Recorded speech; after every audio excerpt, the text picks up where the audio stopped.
where we last left off, we were, well, the party was dealing with a lot. Just a lot. A lot.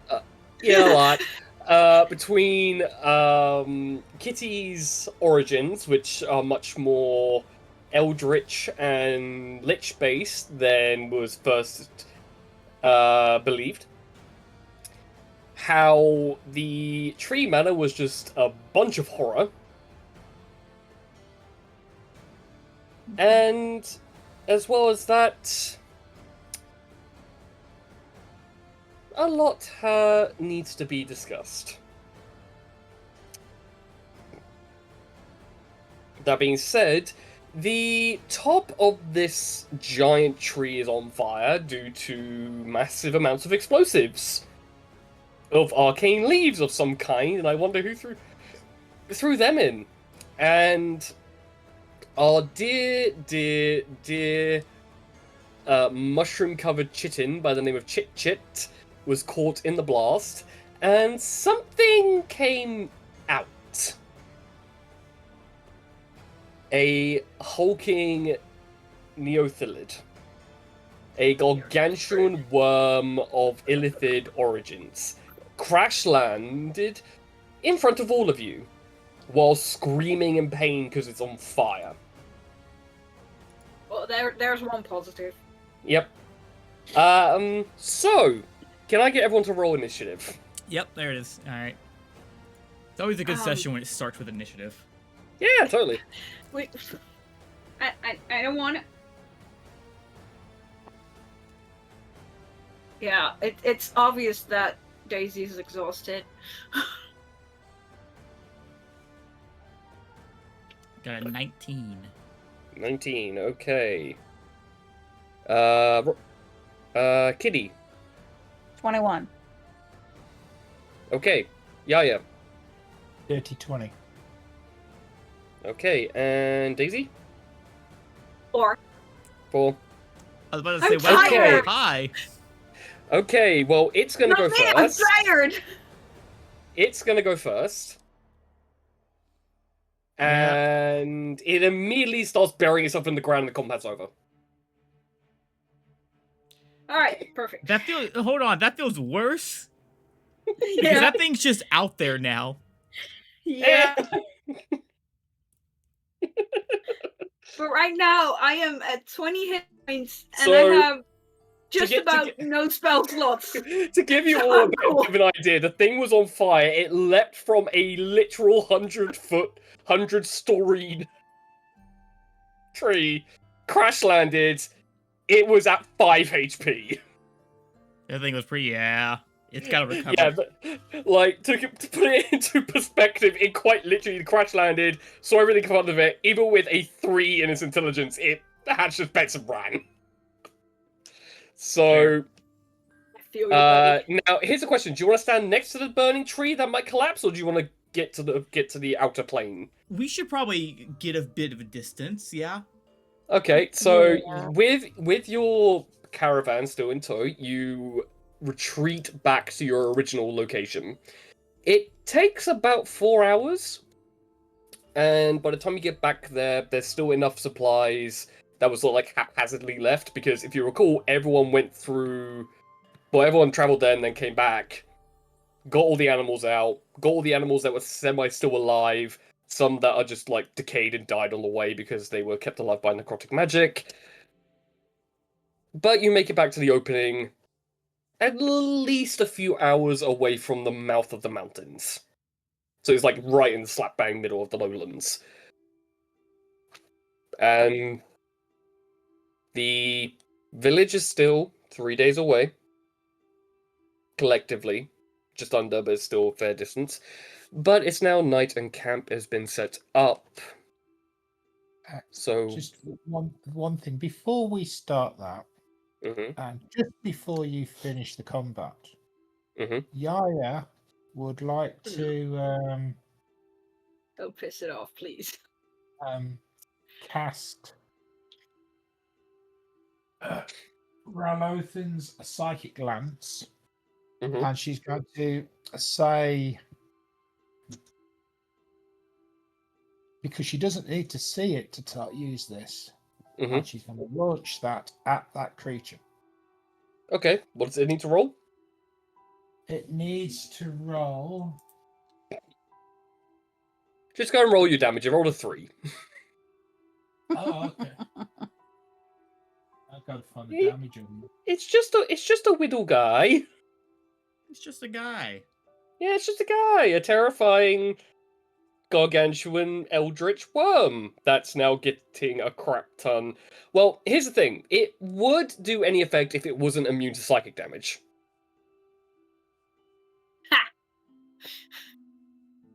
Cheating scumbag. It's now literally, and I can't stress this enough, moving 60 to 120 feet per second into the ground. So you have no idea where it is, and it's just gone. Yeah, that's why I was using this, because I was going to target it using Chin-Chin's near this. Shit. Well, the funny thing is that's not even its name. So, yeah. However, That was Yeah, that was a lot of damage. how much damage would it have taken? Well, I rolled 4 6s. Jesus Christ. So that's 24. And then there's that would have made it 34 damage. Ow. But yeah, you cast that out. You guarantee you hit its target, but it just bounces off it. Oh, well, it was worth a try. Yeah. But if there's anything all of you would like to do, fast forwarding back into the camp. It's now night. I will do one thing. I Mhm. will just, as soon as there's a place to sleep, I will fall down on that bed and ignore everything and everyone and just sleep. Fair. Okay. Anyone who wants my attention is gonna have to compete with the absolute bliss that is sleep. To be fair, That you is didn't fair. have a nap. You had to nap inside of a grave. Yeah, and look at what happened straight after that. No Yeah. thanks. You're the only one who's had any relevance of sleep. Yep. Yeah. hmm. I was also the only one who was so far down on hit points and all that, you know. Mhm. So, would anyone else like to do anything? I'm good with a long rest. I'm good just taking a nice sleep. Mhm. Yaya's going to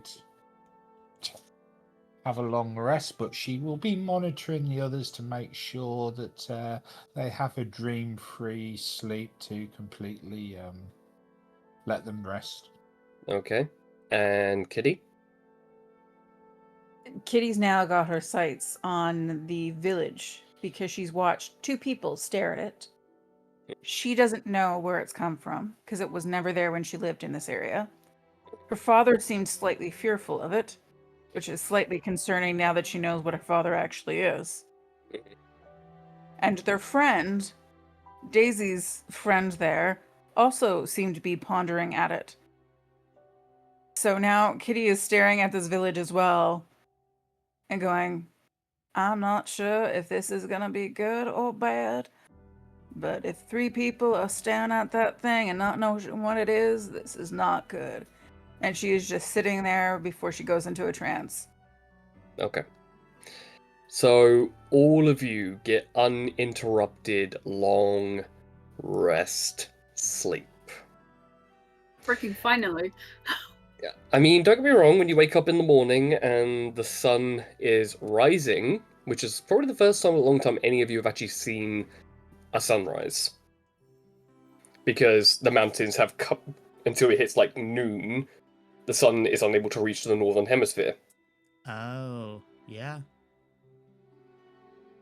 Yeah, because this weirdly enough, this world, the sun goes, instead of going from west to east, it goes south to north. Which means our days are cut in half in the later Ye- half then. Yeah.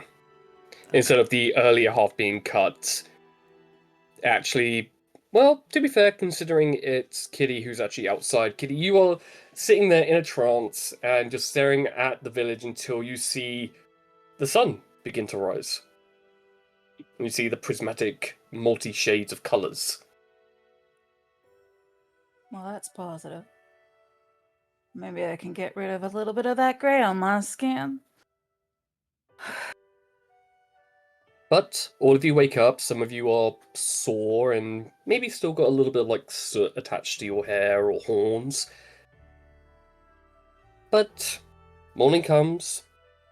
There's actually smell of what smells like a mushroom stew instead of the normal gruel that's been given to all of you for survival. But actual mushrooms and what smells a little bit like roasted potatoes.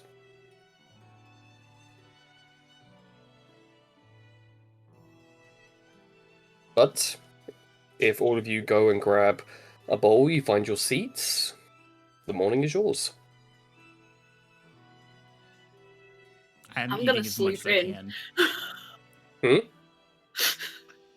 So I we got think- someone who's literally Sleep- going up for seconds and thirds if they Yeah. need to. And I think Daisy's sleeping in. Yeah, yeah. You're Fair. gonna have to wake me up because I am sleeping, and as soon as I wake up, I'm like, not yet. I'm just going back to sleep. Kitty has gone and got 2 portions. She has one for Daisy, and it's sitting on a big leaf so it could be wrapped if she doesn't come to breakfast. And Kitty is off sitting in a corner because she's not too sure how many people want to see her at the moment. And she's just kind of sitting. She's got her book on the table and she's kind of pondering things. And she's reading through everything and trying to figure out what puzzle pieces in her life she's missed. Okay. Does anyone go and join Kitty in this very moment, or is everyone avoiding her at the present? I will Aww. go join Kitty. Okay. Just gonna sit down across from her and just. So what was that? That seems to have been a part of my parents that I didn't know about. Aha. But it makes a lot more sense because a lot of people disappeared in our home.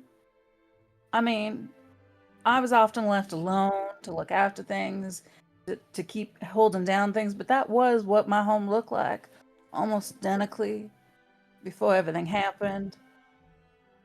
And I was pretty sure, I thought someone in the family or someone we knew poisoned some of the people I know. I just didn't know it was my parents. I just thought it was someone they were associated with. You thought your parents associate with murderers? My parents had some colorful people in their lives. So I didn't quite, nudge my way into things because I'm much more cared about life itself and animals and the living, and I figured if they had their people, that's fine.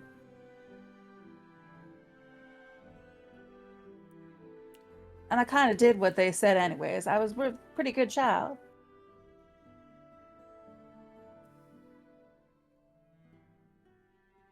You didn't question that? What? Like you did? Did you ever talk to them about it? Did you ever ask them about what was going on? I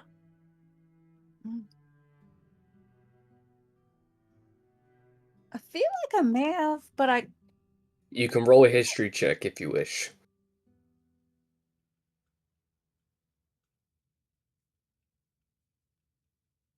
very bad at history, so it's just an 8.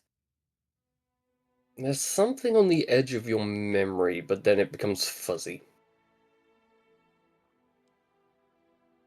I feel like I know something and it's just right there, like on the tip of your tongue, but you can't recall. Like there's something there. Also, the fact that, and I've never shown anyone this other than Daisy, I take my book and I show it to you. Okay. What does this book This look is- like? It looks like a recipe book. It's got frayed edges. It's very well used, and it gives out like pine tea. And sometimes you see results of like person looks slightly gray if they drink this tea this way. You also see this how she woke up the gods. There's all kinds of weird notes everywhere. Don't use vampire dust is written in a couple places. You can roll either a religion or arcana check, James. Would this can be considered lore about or information about fae, fiends, or undead? Yes. Frightening.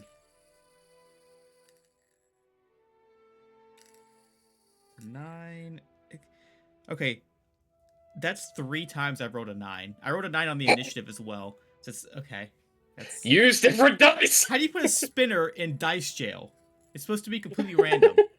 Okay, that's Throw it just in the bin. a 10, I think. Yeah, I don't have any proficiency in either, so 10. Now, was this for arcana or religion? This I think would have been for, I think for religion actually. Okay. There's something there. Like certain phrases within the book, like with the terms of vampire dust, results. It reads to you on the surface level as an actual recipe book for teas, herbs, easier sense of sleep, basic herbal stuff. But there's something about beneath, like something in between the lines that you're just not getting.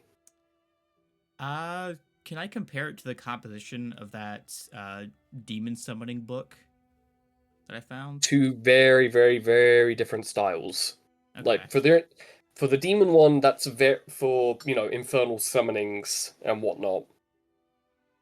That one is very blatant, very obvious, very like here are the steps on how to summon demons. Same with the Eldritch one, like how to converse with elder gods and eldritch abominations and aberrations and whatnot. This, if you had to put a term on it, it would be encoded. Like I get the feeling there's some kind of cryptic thing behind it. I'm just not sure what. Mhm. Yeah, that's what you go in your religion check. Okay.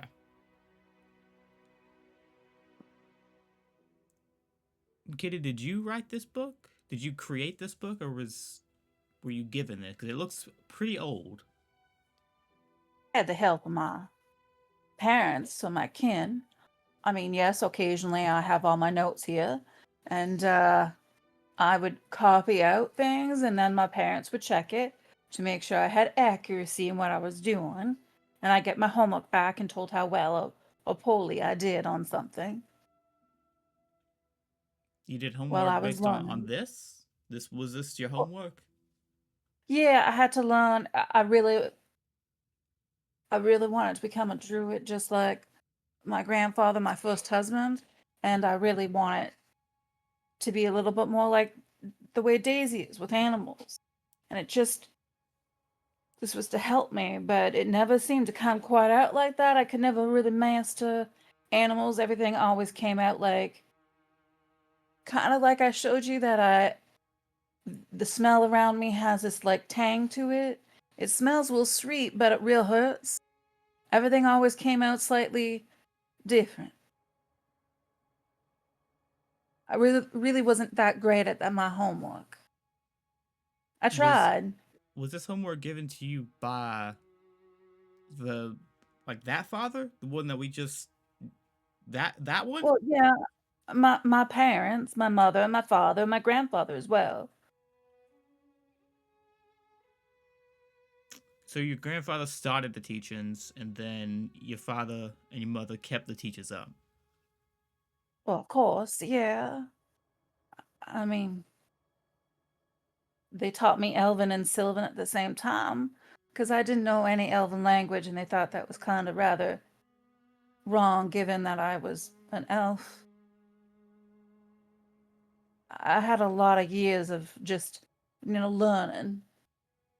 I came to them, I'm only at 16, so they spent quite a long years of trying to make me more elvish, like the stick up your ass type thing that elves can sometimes have.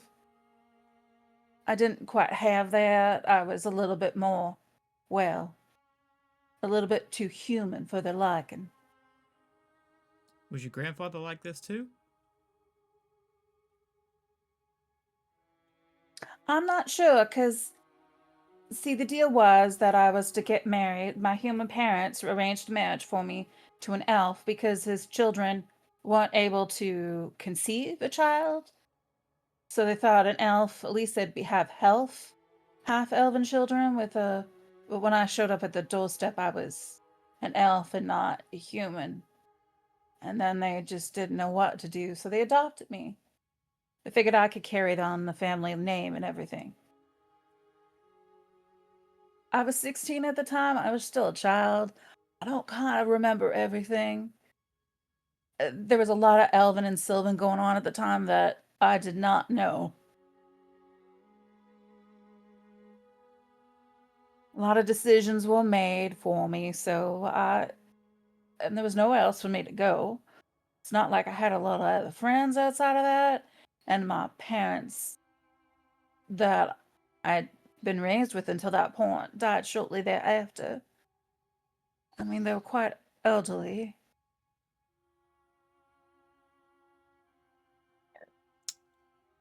Your hold on, your human parents, right?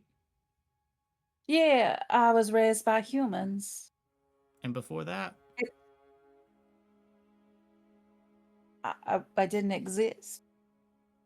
sorry, what do you mean you didn't exist? Well, all I know is that they've raised me from the time I was a day-ish old. They always had me. Right. So, oh boy. You don't start at a day old. I understand that, but they didn't ever tell me anything about my both parents, other than I was given to them and they disappeared, my both parents. They were gone. I don't know who they are, and I have no memories of them, and nobody knows anything about them. So your birth parents, as soon as you were born, gave you to these humans who raised you, and Yeah. then they sold you to the elf that ended up being it was supposed to be your husband, but became your grandfather because they adopted you, right? Yeah, that's right. I mean, technically on paper, he'd be my husband. Technically. Then who was your father in there? Was that technically your brother in that sense? Well, I suppose, but him and his wife more or less adopted me and raised me. So it's a little complicated, I get A it. a little bit, yeah. Sweet home Alabama. So you were, huh? So you were adopted by this older elf, became his That's child, right. and then, uh, did you grow up along? So, shoot. No, my father and the gentleman I referred to as my father and my mother, the woman that was coming down after, who was like ghostly and a little bit, Missing yeah, pieces, yeah. yeah, they weren't able to have children. So when everyone realized how old I was, they immediately took me in and treated me like I was their child. Everything from when I cried at night or had a bad time, they were there. They'd help bandage up a knee, put an arm around me, and hold me. And Okay, okay. So it when I wasn't scraped necessarily my like knee trying to climb trees or stuff, or a spell didn't go right, they were right there. They were very supportive and loving. it wasn't quite so much that the grandfather adopted you as much as his children or his. Yeah, they're Actually, always which one was his like biological child? my my father was, yeah. Okay. So his son, yeah, So that's- the person you're supposed to marry, his son adopted you as his child. Yeah, because they were quite old themselves. They were at least 500 at the time, I think, Okay. when I Okay. came into their lives. I mean, they're all older.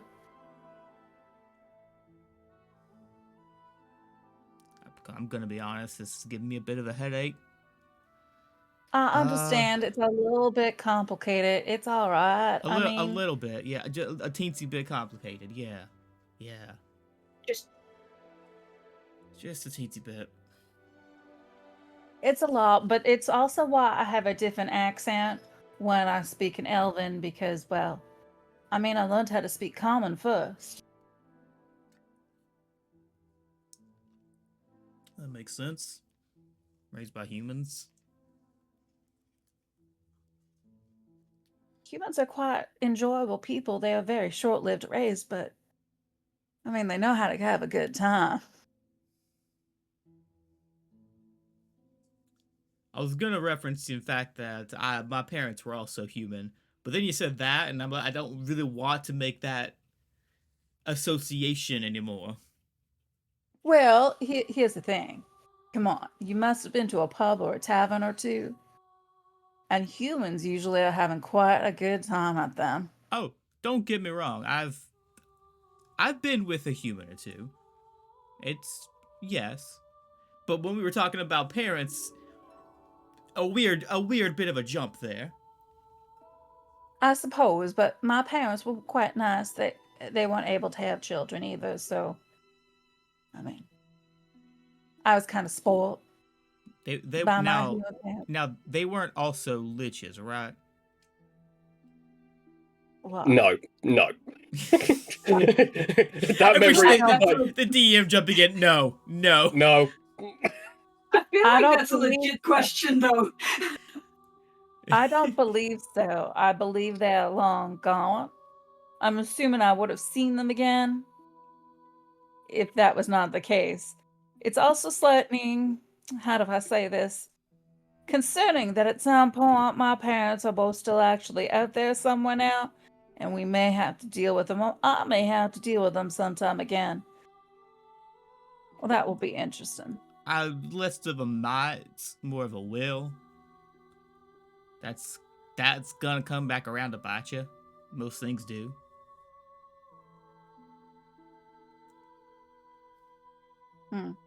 Well, it'll be interesting at that point. Hopefully, I'll understand exactly what we're going to need to do with liches anyway. Yeah, I've got some information about liches, but I think we need to get everyone together. And I feel like Daisy might be hibernating. I don't know how long she's gonna be Possibly out. is. I don't. Well, how about we all go back that way? I got her a plate, and I'll wrap up her food. You wanna? I've got her stuff here. Okay. Well, we gotta grab Yaya. Does she So, eat? good question. Where is Yaya? Hmm. Where are you at present? Well, after she's watched over everybody's sleep and made sure they're not dreaming bad dreams, Mhm. she's set off in first thing in the morning towards the village. It is still 3 days away, so it is still extremely far. Yeah, but she's sort of got angling upwards so she can get a better Right. view with her eyesight, and she's How got good is images your of her. view? Jeez. Give Well, me she those could eyes, see though. she could see 4 temples from the tree, so she's figuring if she gets a bit closer, she might get an idea of what the temples were or anything else. Or Okay. Give me a either perception or investigation with disadvantage. perception. Can you give us a miles or a kilometers estimates for a 3 days journey On Uh, foot. on foot? Yeah. A wing. Oh, On not all of us can foot. fly. Apart from that fact, not all of us want to fly. Okay, she's got a 16. 16. With that 16, you see a main gate. You make that out on the front. On the what you gather is the northern side, if you're facing like that way and it's there. You gather this probably means there's a southern gate because the main road keeps going. You count 4 districts. 3 bordering line on 4 districts. Seems to be fairly busy in there. You count maybe 5,000 plus by how busy it is. Does it look as if it's been recently constructed? Hard to tell by the distance.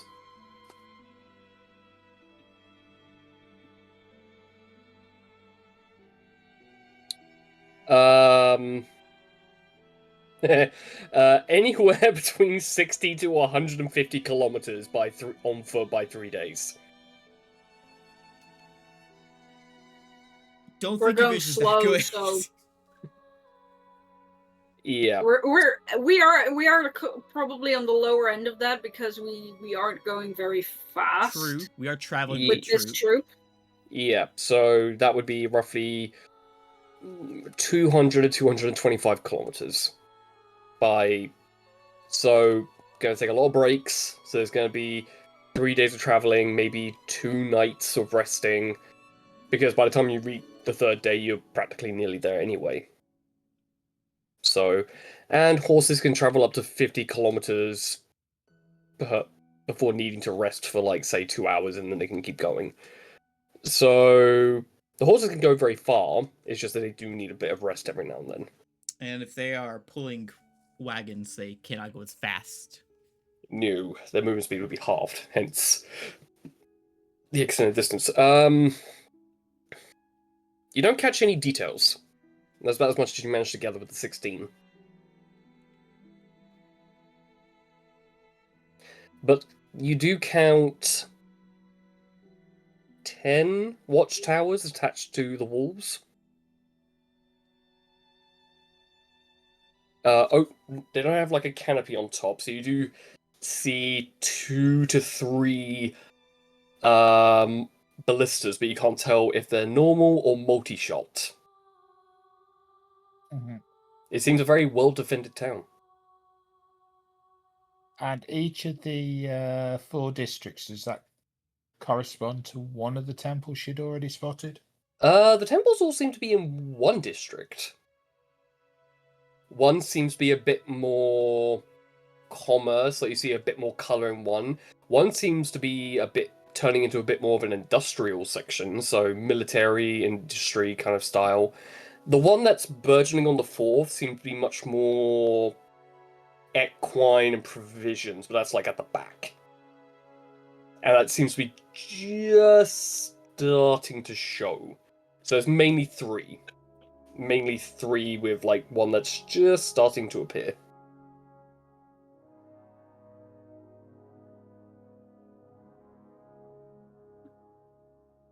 Okay, so once she's got that sort of thing, she's just gonna start heading back, but she'll do a lazy circle of the camp to make sure there's nothing sneaking up on the camp that's of an offensive nature. Or I mean, the tree is still burning, so if there was anything, they're avoiding the area. That's a good By point. that, Does the tree burning catch the attention of the town? you're unsure. You're unsure right now. Whether along the way, if a contingent shows up to ask what's happened, you're unsure. It has been just a night, so True. you could imagine if there was, say, an alderman or like a council of lords, it would take like a better part of a morning to figure out what to do or how to respond, Yeah, or they gotta meet, if decide, yeah, all that stuff. or to ignore it We don't completely. see like fire the- trucks coming They- our way. They definitely saw it, though. There's no way Oh they yeah, didn't see it. it's very hard to miss a giant tree that was planted there by a goddess of nature now burning. You should be very grateful that that goddess is asleep. Yeah, I was just thinking that. I'm like, ooh, I wonder what goddess was that. Ooh. Well, I can tell you, because that would be Kyra, the goddess of the wilds. She's Mother Nature incarnate, including all the destructive elements of Mother Nature incarnate.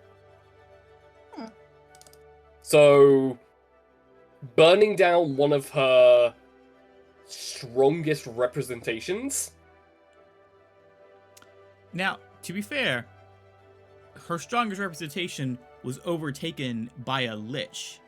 Yeah, so she probably... So you gather if she was awake, she would be equally happy as she would be Right. enraged. Like, it I mean, cancels here's each the other thing. out.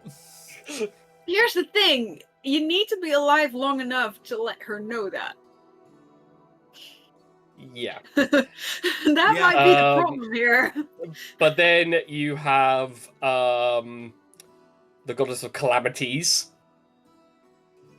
And technically that counts as a calamity. So there'd be a few. There would be a few that would have a claim. Or, you know, the god of chaos. That's another one that would have had a claim to this. You know, as one does. So if you were back in the ye old age or before the War of Tears, when the gods were actually walking around and that happened, there might have been between 5 and 6 gods and goddesses that would have turned up to ask what the fuck happened. And if you didn't answer correctly, it wouldn't have ended well. I feel like just talking with the goddess never ends well anyway. No, you might end up in bed with one. Yeah, exactly. That's not a good ending. Maybe not for you. I think we just point them in the direction of Kitty to explain. So Fair. That might actually be the best option. She did it. She can explain. Anyway, so eventually Yaya catches up with the two of you as you're heading towards the tent that Daisy is sleeping in.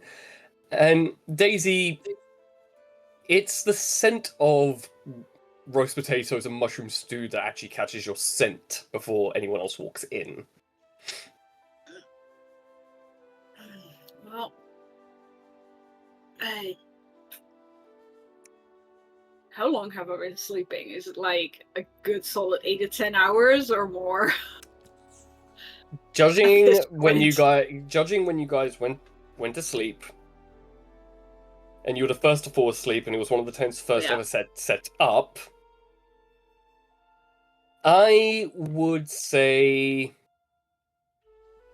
nearly 12 hours. An embarrassingly long That's a time. good ass sleep, though. That's a sleep Yeah. you wake up from, and you've got like the lines on your face. It's one of those sleeps. Yeah. It's also one of those sleeps when you end up feeling more tired. Oh yeah. Well, it depends. It depends. I was literally so exhausted at this point that it probably was very needed. I've had 12-hour sleeps that were very needed as well, and I wasn't more tired waking up from those. So I feel like Daisy is probably like a little groggy, just trying to identify the scent for a full 2 minutes before going like, oh, that's food, right? Yep, and at that point, Kitty, James, and Yaya walk in, holding the wrapped up plate of roast potato and mushroom stew. Definitely letting Kitty go in first with the food. Yeah, that's fair. Because you don't poke a sleeping bear. I am a bear.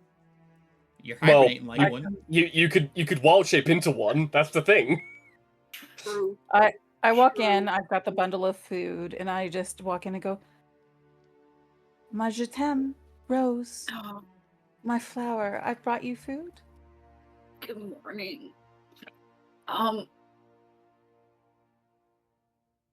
long? Please tell me I didn't sleep for 3 days. Now, my love, you've only slept for about, I don't know, 10 14 hours or so. It's been quite a while. You've had a good sleep, but I brought you food. And it's all wrapped up. And it does look like a bear attacking that food. Yeah, it's like there's a spoon. The spoon goes flying and like lands on the ground like 10 feet away as you're like literally like inhaling. I'm sitting behind Daisy, and I'm just gently rubbing your back as you're eating, so like it just you can digest properly, and you just feel a little bit better as you eat it. I almost went down the wrong pipe. So, how many wars have been started since I went to sleep? How many fights did I miss? Please tell me I missed all the fights. You didn't bring a fight here, did you? At that point, James and Yaya walk in. You've been sleeping about half a day. A lot can happen in half a day. Fair point. Fair point. I mean, have you seen yesterday? I was there yesterday. It was a Kitty's long not day. started anything. A lot happened. A lot happened yesterday. I mean, To be you've fair, got- I think I may have ended up in a family that a lot happens to, and it was just all circumstance about my issues. But I think all of us have a lot to talk about, because mon Been a petit very fleur. long. It's been a very long 48 hours. Yeah, I think James here has got stuff going on. I know. My love, I love you dearly, and I could definitely tell you had an issue with the note you got. I'm real sorry. And I hand you the note pack that I'm real sorry. And yeah, I think you got some stuff also going on, because you keep flying off and away from us, and I understand grief is not the most enjoyable thing. We've all had grieving, and you're still in that sense. Do you want to sit down so we could all discuss the things that have been happening to us individually, so that maybe at least we each have each other's back? Just keep flying off to check upon the safety of the people. Part of the You safety of do the need- people, though, is telling us when you're gonna go do that. Because if something happens to you, we don't know where you're at. We don't know what happened. Oh, Idris will come and tell you. If you It just okay, is a snack. I need you to understand something. If you die, it just goes bye-bye. He's gone. He can't tell us shit. Yes, he can. If you're dead, he can't. Yes, he can. Let, It's like I'm talking to a let's wall. try this from a different angle. I have a feeling you used to being maybe in charge of things, and we need to protect each other.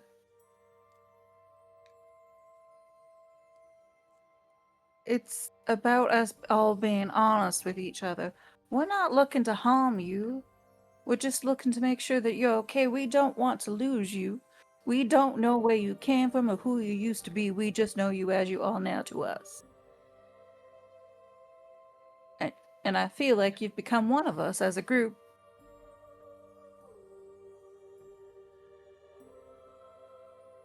And I can't speak for the others, but I know I would mourn your loss. I've lost enough people in my life. And I'd rather, if we could all be clear on the things that are going on, it might help each other to at least speak about it, or at least we know to avoid those topics of conversation for the future.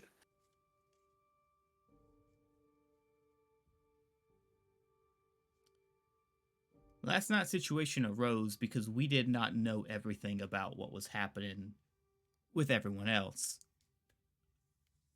We did not know about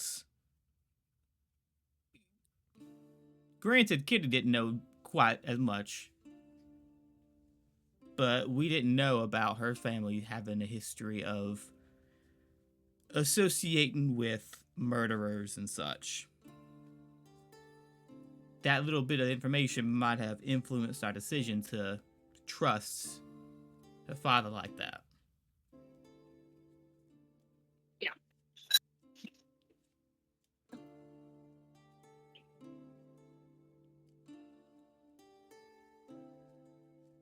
I feel like conversations need to be had. Discussions about pasts, present, and future goals of this party. Because right now, we are looking at a town down that way. And assuming you've been scouting, yeah, I'm assuming you probably know stuff about the town. Just from our perspective, it looks like it's got big walls. It's about all I can see. A defensive Also, city. Well, here's the thing. I was with Daisy's really good friend, and he seemed to have some concerns. But when I was chatting with my father, he also looked at that town with some concerns. And if he was scared of that town's got some issues. It may be real good for us, but it may be real bad. Well, he's a lich, to be fair. But he had concerns about that town. Mind you, he also had concerns about George. He had concerns about a lot of things, and most of those things were anyone finding out what he did. I think. I think it's what he is his concern that they found out about. What he is, what he did, I think in his case that is overlapping to a point that it's basically a circle. Oh, wait, I reach into my bag of holding and I start taking out things. Specifically the armoire and all the stuff that I found in it that originally came in it. So, laboratory sets gets pulled out, alchemist supplies gets pulled out, certain robes, a few locked cases. Like, how much do you pull out this bag of holding? I pull out that big armoire. I keep my own things in it, but like the things that came with it, the big armoire, all those documents, not the stuff I've already given to James. Right. Now you're gonna have to remind me what that armoire is, because it's been a hot minute. It had clothing in it that looked like it was possibly from a wizard or something. Right. Okay. They were yeah. the So ceremonial robes, I think. Yeah. So in the armoire, you find ceremonial robes of various colors with etchings of gold and silver. There's boots, hats, like very finely dressed items in there. The documents, for one. I take it these are the documents that you found in the chest. Yes. Okay. Not the problematic documents, because those were with James. Mm-hmm. And the problematic chest, I think, is with James now. Okay. I don't think it's not. No, you put it back in the bag of holding. So do you pull that chest out? Oh no. I mentioned that not there's a invite chest. trouble. I mentioned that there's another thing in there that is a problem. Mm-hmm. And James has the documents from it. And that the documents came out of this. And James has seen it, but we've put it away because we're not sure about it. And then I also and this is also how I met George. George was in this bag. I brought George out and I found him as well. Oh, George is the keys. Oh, that's right. Yeah. You kept saying George, and I'm like, who the fuck is George? I didn't want to be rude, but I could not remember who George was. He's you see one of the key opens one of the eyes and just a massive yawn happens as it goes back to sleep. I put George on my lap as we're sitting there and I start petting George. I'm like, this is George. I mean, George is not like a spell that Chichin was, that I've awoken something or anything that's dead and not really living. He's his own person. Well, not person per yeah, se, not person. monstrous creature, but he's so sweet. And he's doing real good at cleaning up things that we need to have disappear. What does that mean? Sorry? Well, kind of like when we had those dead bodies and we need to clean everything up real quickly. George ate them for us. Sorry, I'm not sorry, my memory's a bit fuzzy. When did we have a bunch of dead bodies? From one of those big battles that we were in, I just gave the extra pieces to George to eat. And that's how we held tight out of there. That's how it cleaned up so quickly, all that stuff. So you feed George body parts. Well, mushrooms. I feed him a lot of mushrooms as well. She Most of the time, feeds I feed whatever him- she has available. Most of the time, it's vegetarian because I prefer vegetarian meals. He's an omnivore. But when He we eats have an whatever's issue, available. Yeah. well, when we have an issue and we have something that's dead that we need to hide and don't want it showing up again, George has been real useful and he's real easy to. He kind of does like those formerly living items. He's a bit of a carnivore. No, I'm he's an omnivore. He eats Well, I'm anything. slowly. Yeah, I suppose, but I think the I don't term think he like. is opportunistic omnivore. I think he still is more like eats meat or vegetables. I don't think he's like wood. No, okay. it- So Kitty, I need to explain something to you. When I say omnivore eats anything, I don't mean literally anything. I mean Oh. edible things like meats, Well, all right. vegetables, fruits, berries, All right. nuts. Not wood, Mushrooms. not stone. To be fair, the hilarious thing is, as you're saying that, George has left Kitty's palm as all of you are discussing, and you hear this like gnawing sensation. You all look down, and George is like gnawing on a bit of wood, like a leg post. Yeah, that's not gonna digest well. I am not gonna grab him. I walk over to him and go onto his back and just kind of like find that spot that I know that he's itching, and I itch it. And I pick him back up. To be fair, at the moment he's a juvenile. He's a baby, and he might be teething or Is it something. teething? Yeah, that's what I was thinking. Well, to be fair, as you say that, you notice that like a lot of teeny tiny like razor sharp needle-like teeth are attached to the leg post. And as he's snoring, you see there's like a massive amount of like large adult mimic teeth have like shutted their way to the front. Ugh. I reach in a bang and I grab like an arm bone that I had picked up all those extra body pieces earlier, and I'm like, this is better to chew on while we're talking. And he breaks into it and like starts eating all of it. This is what I mean by he's quite useful for us. Ah. And I give him some I more think it's bones. stuck. Anyway, that I think is not the most important thing to discuss right now. Yeah, we got a bit sidetracked on George. That's my bad. No, that's fair though. George is a bit of a sidetrack himself. Yeah. Suppose I should start this. I had a bit of a meeting with a fella. He informed me about contracts and about how phrase this. I've got a bit of a court summons. Granted, Wait, is this that thing that you needed to pick up the sending stone for? actually, you know what? It might be. It might be. That's Where to not a start? good thing. Where to start with this? So.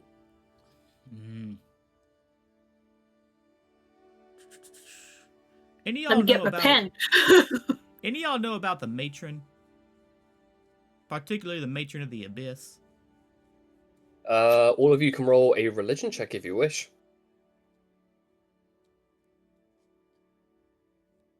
Let me grab a d20 and not a d12. Religion. Religion? Mm-hmm. 15. Okay. That's about 20 for 25. Okay. 18. Oh, okay. All pretty good rolls. The matron of the Void Halls, the goddess of the abyss, Una, or Lady Una, as she prefers to be known as, Fancy. is indeed. She was one of the 12 that defected and fought against her own kin. She is also the mother of demons. She was the one who created the first ever demon spawn, commonly known as the Demogorgon, in ancient myths and legends. She, for all intents and purposes, rules the abyss with the grace of a tyrannical sadist. She is chaotic evil incarnate. She's the one who actually created the plane of the abyss. And when Kamota sends people there, is because they've done so much evil they don't want to deal with them. So they go into the Void Halls. And the Void Halls are a labyrinthine manner of prismatic purples, violets, and pinks. As it is pure soul essence. The more you walk around them, the more your soul gets drained until you literally form a new wall in the labyrinth. After 1,000 years of trying to escape the labyrinth. She is not a particular forgiving goddess, and she is absolutely will dick you over if it means she gets ahead. Yeah, that's what all of you get with your rolls. It's also the fertility goddess. Yep. She has a way of allowing people to create new life. How that life comes out, some people get a little bit luckier than others.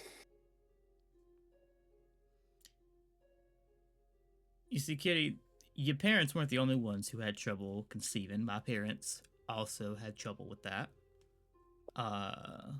Both humans. My parents, rather than adopting, they prayed to the matron,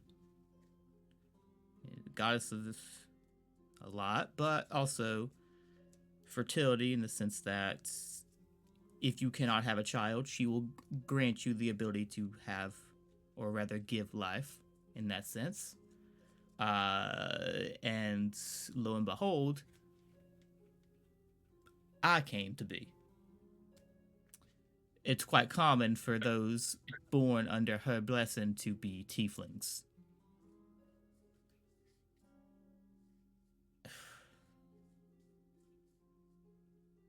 And I grew up normal. You know, my mother was a tailor, my father was a butcher. He taught me how to hunt so we can gather food for ourselves and for the store. Till one day I ran into one of the matron's beasts, to say. Apparently called a what did Dad call it? A displacer beast, I think. Now, if I may interject, all of you are aware of Displacer Beasts. They are monstrous panthers with tentacles that have a way of making themselves appear in different locations and hard to hit. They hunt other creatures for fun. They made quite a racket in the Farshade or the Feywild for the longest time. It's also how Blink Dogs became to be, because it was a growing feud. Anyway. After this run-in, and I explained to my father what happened, he told me that the deal with the matron was that they would be able to have a child, but that child would belong to her once they became of age. So I practiced my skills in hunting with the bow and everything else to be of better service to the matron. And I served her well for a long time. what I would do is she would have me go out and hunt those that belonged to the void halls.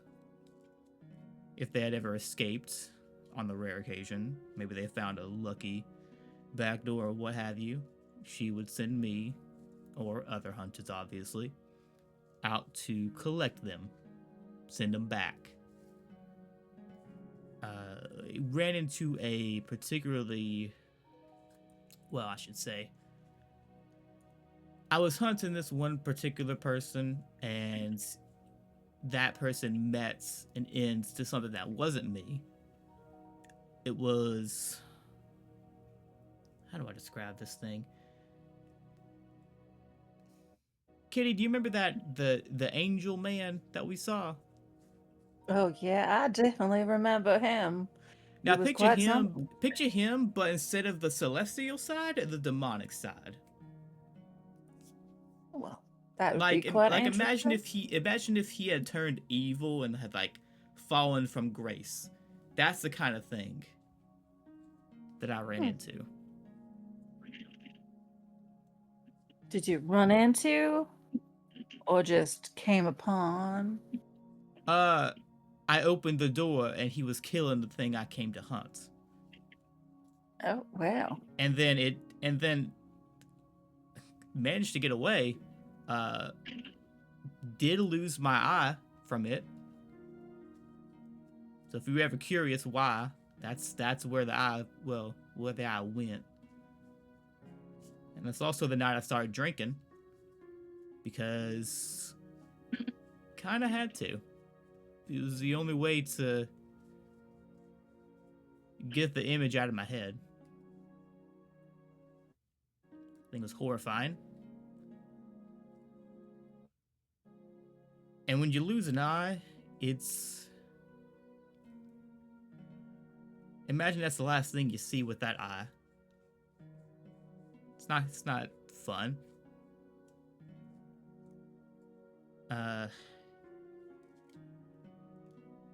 This continued for a while before I met someone who was kind enough to show me that drinking alone isn't as fun as drinking with someone else.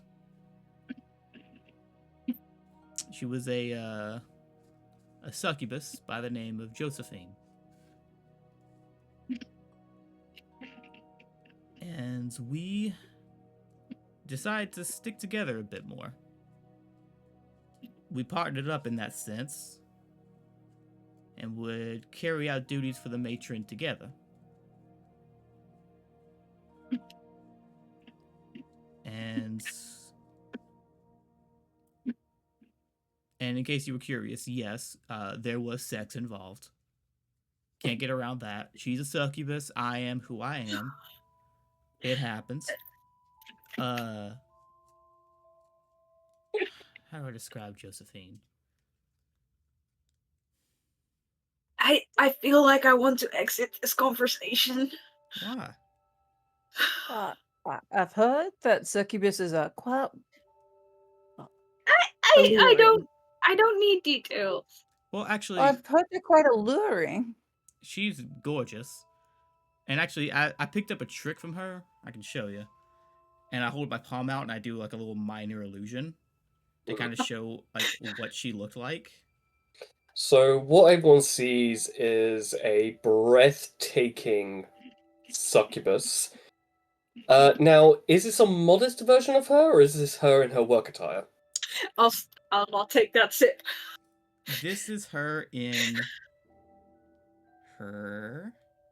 Give me just a second. Just gonna pull up what her outfit looks like. Now, do not get... Now, it is not even remotely... The minor illusion can only cover so much, but even by the minor illusion standards, all of you can't help but stare. Because she is that alluring. Yes, she is. That is not what I was expecting her to wear. It was what I met her in when she was at the bar. Fair. But, yeah. That's what you see until the minor illusion is dispelled, and all of you regain your composure. I don't. Anyway. And I'm talking about the player, not the character. Okay. Yeah. Yeah. I gathered. Well, now she is quite something. Yeah, she is. At one point, the matron sent us on a mission to take down a noble, and it was a simple thing of she would seduce him, I would kill him. Well, kill in the sense of sending his soul back, you know. And we were playing the part of a married couple, so we just decided to just get married in that sense. And she became my wife. And we decided, you know, it would be an open relationship because of how the two of us are. Her being a succubus and me being me. And you know, for what it is about the matron, she did give us a few days off. We had a bit of a honeymoon. Not much, but she was kind enough to give us that. And then, as time progressed, we had a child of our own named Mira.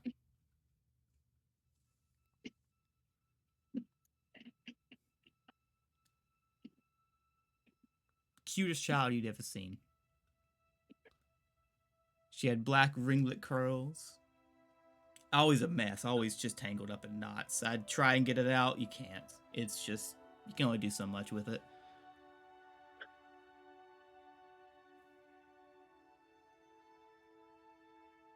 And we made life work.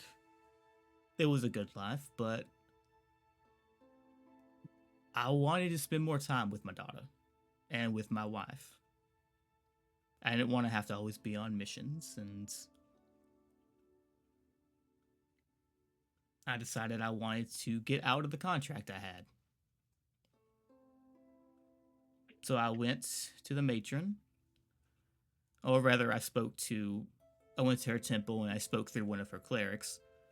And she told me that I just had to win the freedom.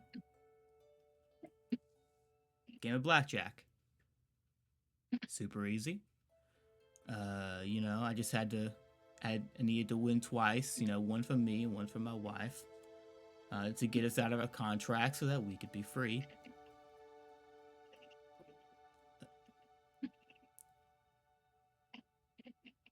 And obviously, you know, it can't just be you win, you get free, I win, water under the bridge. She just asked for a gem of mine. And pretty simple. Gems are easy to come across. You find them all over the place. They can get a bit expensive. The first hand came and went. She busted on, I think, a 24 or 25, and I won. I won my freedom. Second game, as we're playing, she informs me about how people always say about how unfair she is, about how her costs are too much. Yes, it's not that much. It's just a gem. You know, just a little gemstone. And I lost that hand, and she said it wasn't. Who said anything about a stone? And she took Mira. My little rambunctious Ruby, as I used to call her.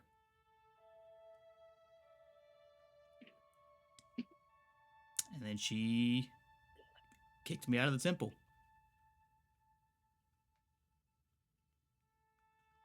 And I beat on that door for hours trying to get back in. I, in fact, probably, yeah, I still have scars on my hands from the door.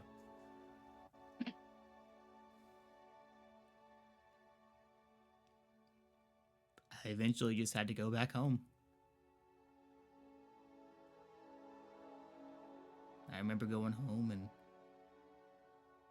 going to her empty room.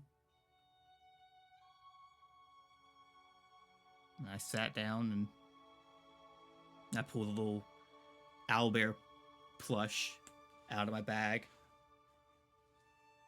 And I held her favorite plush.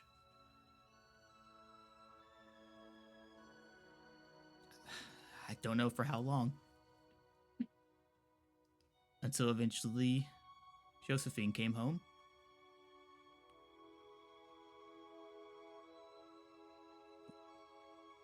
I don't remember much of what happens. I remember a lot of anger. I remember you had no right, which is fair. I didn't. And she kicked me out.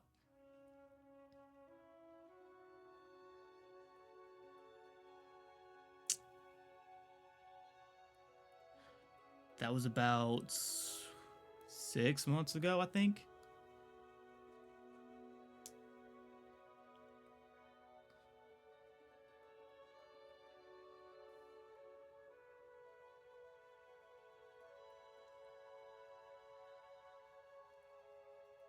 I've seen her recently. Josephine's still as gorgeous as ever. But she informed me that Mira was still alive. But that she was under the control of the new ruler of the Abyss. Someone I found out to be Asmodeus. As soon as James says that name, the entire room gets cold.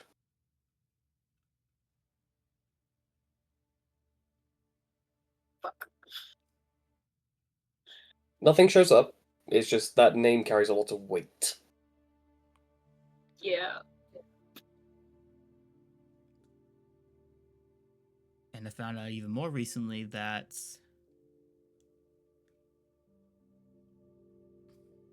time in the Abyss works a bit weird. You see, my little girl was 8 when I lost her. Apparently now she's 18. And she is one of the commanders of Asmodeus' army.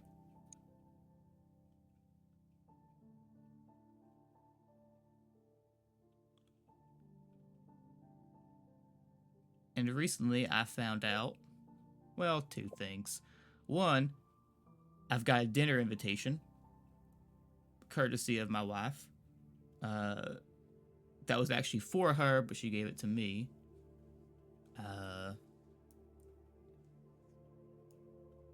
So that's something to think about in the future, but also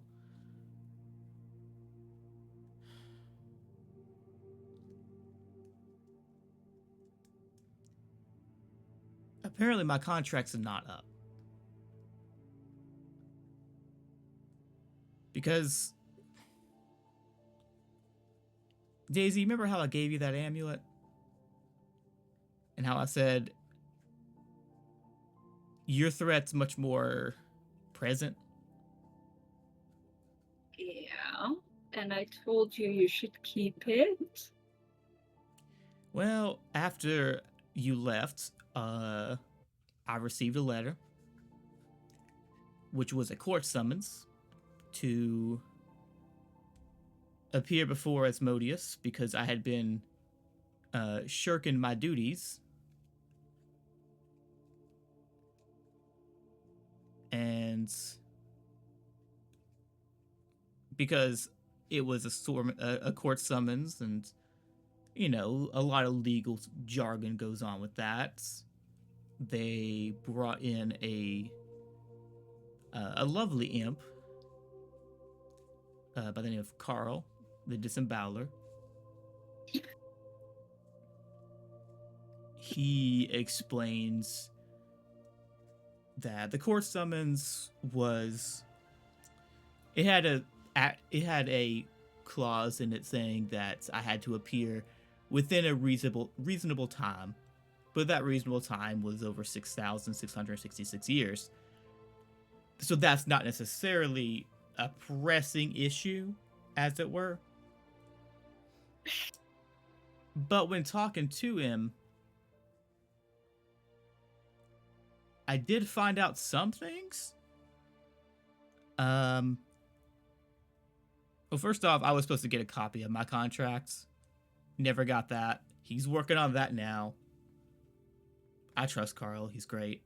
As soon as you say that, there's a distinct smell of sulfur and brimstone in the air as this infernal symbol just appears on the ground, and an imp flies up going,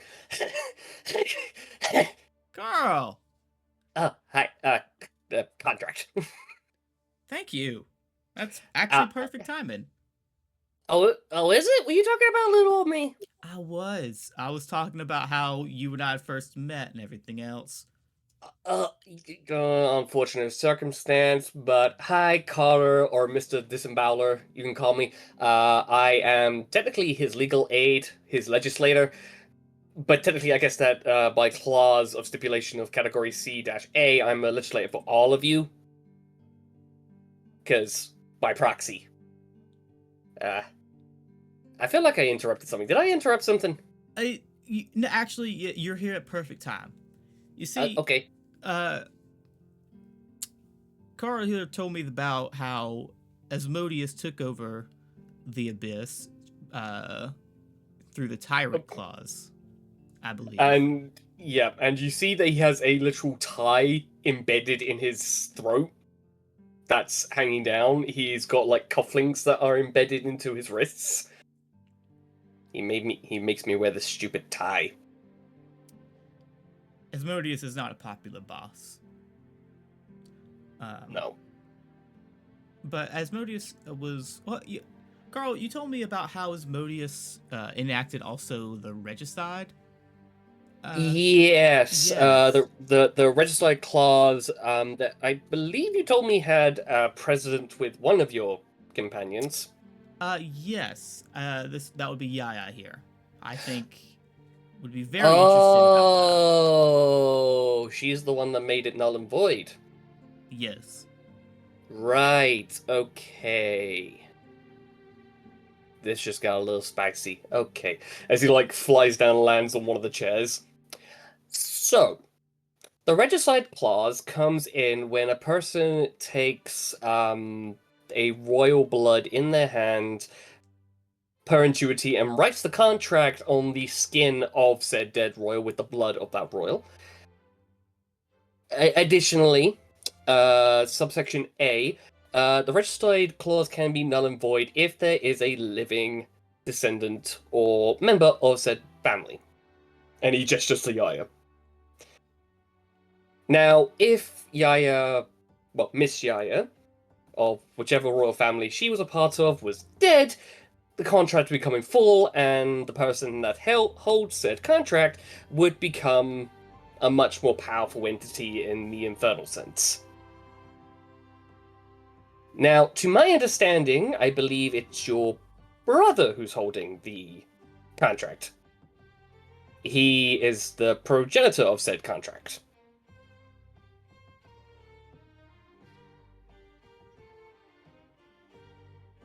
He was the one who wrote the contract.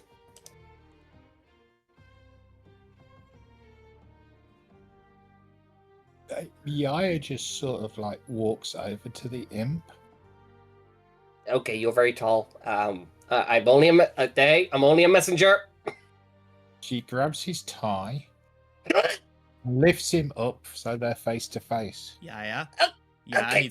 he's our legal representative. You can Please put put me him down. down. I don't mean any harm. Yaya, put him down. Speak properly and not legally. Your brother made a deal with Your brother made a deal with a very powerful, greater devil who gave him the rights to make his own contract. Go turning himself into a devil for when the Hellgates opened, and leading armies into battle because he wanted glory and fame by. This is really hard not to do with my own lingo. Basically, your family died to give him power, but because you're alive by some weird sense, and I can smell Fey and Celestial and Demon blood in you, it's a very strong cocktail, by the way.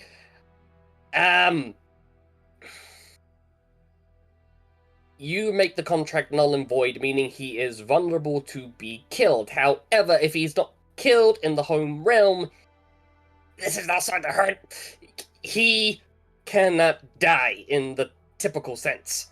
And every time when you kill him in this plane, he causes pain to your family's souls, which are still attached to his body. Is that simple enough for you? Can you please let go? She keeps holding him. So he made this deal before the city was destroyed. Yes, that's how Hellgates work. You need an inn to make said deal. You need an inn on how to get said individual. And this home realm you stated is where you come from? Yes and no. It's very complicated when it comes to the thing. I come from a pocket dimension within Kamorta. My particular dimension is the Legislators Guild. That's where I come from. If you want me to be very blunt and specific about it. If you would put me down, please, I can explain a little bit more of a calmer sense instead of literally mouth vomiting. Could you put the little cute fella down? He's real adorable. He's also our lawyer. Please put him down. I mean, he's quite attractive in his little demon sense of an imp. She puts him down, and then just as his feet meet the floor, she gives the tie a little twist, and then lets go. Yeah, he's telling us everything. You don't have to act like you're interrogating him. He's telling us everything. No, I am under contract by him to be as honest as possible. I'm sorry. I've met lawyers before. No, you've met mortal lawyers. Legislators are a completely different breed. As he flies back up onto the seat, so that way he can actually address all of you eye to eye. Point being, your brother was the one that used your father's blood to open the Hellgate, so when your father died, the Hellgate opened, the contract was signed. Question.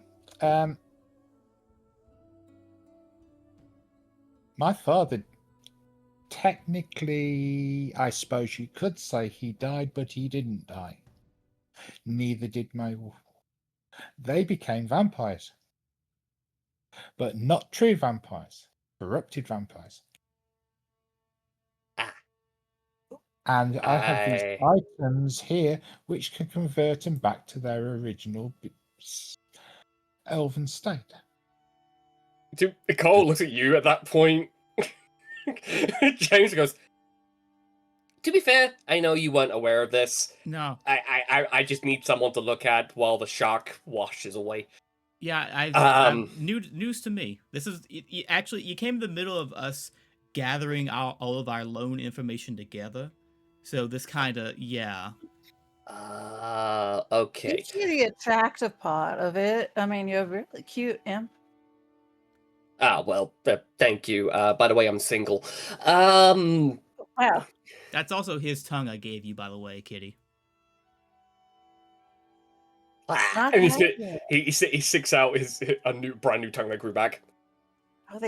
Oh, well, you are more interesting by the second. Literally, I could pull my own arm off, but I don't want to pull this one off because my contract writers are actually in this arm, so I can't exactly remove it. This one's fine, but that one's a bit, it's special. Pick up George and put him back in my lap so that he won't accidentally hit the end. Oh, you have a juvenile mimic. Okay, just bear in mind there is a clause when it comes to the another time. I've adopted him. He's mine. Well, do you have the legal writing to say that you adopted?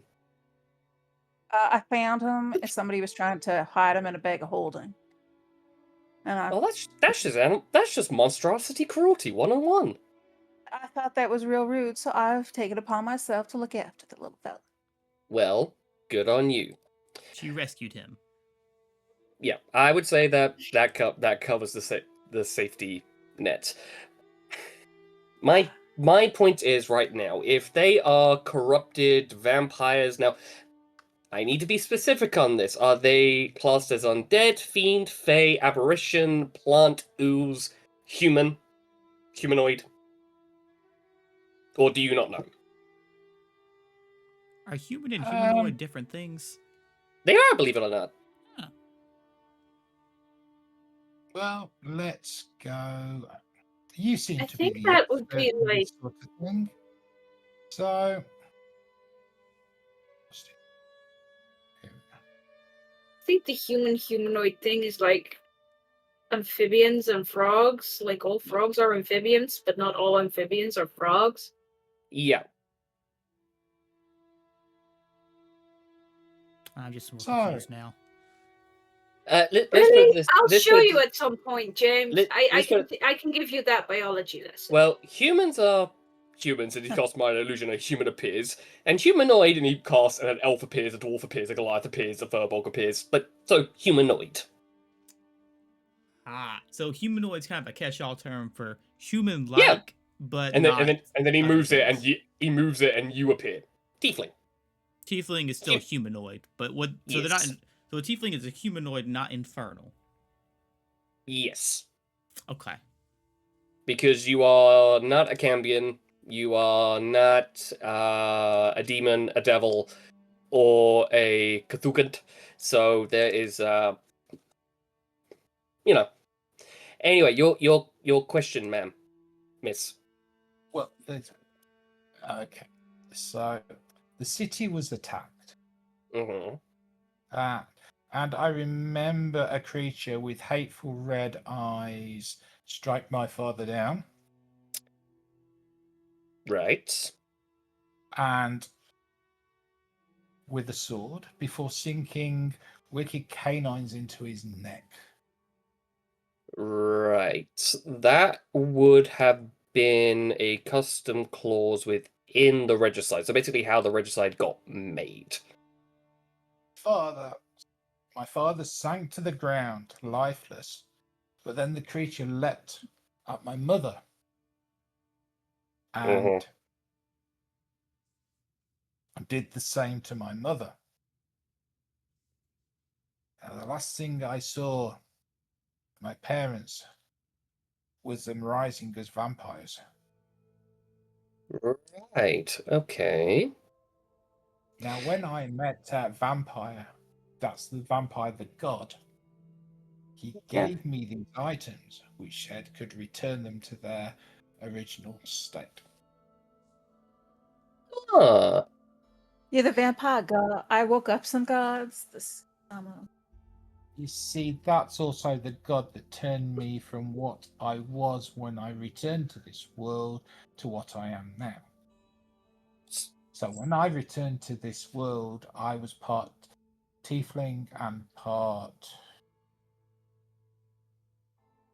vampire, I believe is the phrase.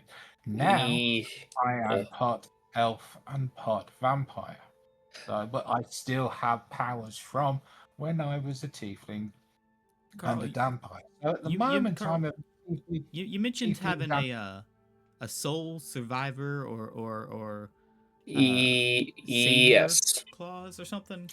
Yes. This would come under that. Now, I'm gonna have to go into the legal term. I do apologize. But the Savior Clause goes as this in layman's terms. If anyone is a sole survivor of said regicide moment, the clause for regicide would become null and void, and the person who made said contract would be put into question. Now, given you have the items, and you yourself are an elf, vampire, dampier type of individual, as well as the sole living, quote-unquote, class is living, because I don't have any extra souls in my ledgers. Given that, yes, absolutely, you have the hand in your hand specifically, what is classed as the cure theory. And the cure theory goes along the lines of reversing a curse that has been brought upon an innocent. Given that, you essentially hold in your hands the ability to turn your family back. That is true. But they would be without their souls because they are linked to the regicide. If you brought them back, they would be soulless. And believe me, you don't want to bring back a humanoid or a human that is soulless.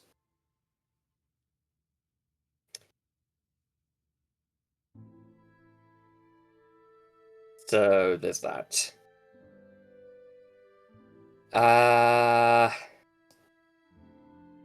Additionally, when things are put into question, into null and void, they become mute. In other words, there are ways to find loopholes and backdoors and other legal jargon. But I take it this is the one that is the brother that's the porn devil right now? Like that's him. Yeah. Look at it. Okay. Does it make any difference that he's actually part of a set of triplets, the eldest brother? Surprisingly, no. You'd think there'd be like a -A for that, but no. To put it bluntly, he made the contract. He tried, in by all accounts, by legal terms, it succeeded. He became a horn devil, the first of its kind, and the holder of the regicide contracts. And believe it or not, more have actually turned up in the span of 6 months. He's the one who holds them, and he's the one that gets to say if they go or not. So he's what we would class as a greater devil, borderlining on archdevil right now. And well, if you're alive, then essentially it calls his power into question. And believe it or not, there is a lot of things that can happen to a devil who's made such a mess thinking that he had it all figured out.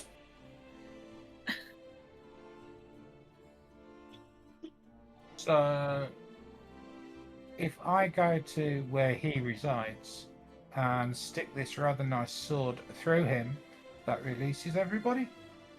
No, they would die along with him. True deaths are a big deal in the infernal and demonic world. So, how do I stick this through him and bring them, or kill him and bring everybody back to life? The way that goes about is by inferring a much more powerful devil to do the classic stab in the back. Because if you do it, it's a true death. If a devil does it, he, she, it can do it in a way that stops any bad things happening. We may be on the much more eviler side, and we take a bit more of a dastardly effect, but we are lawful for a reason. Now, having said that, my guess, and I've done a little bit of digging, a little bit of research, because time works differently where I'm from, he's trying to go through the Ascension route, and the Ascension route would basically make him untouchable and put him on one of the Baron or Baroness's levels, i.e. creating a new spinal disc in Komorta's many realms. Judging by the way you described him, he's a dick, so I will see into that, and see if there are any devils that would be interested in taking him down a peg, 2 or 20. As well as splitting the contract from him. And then you can shank him.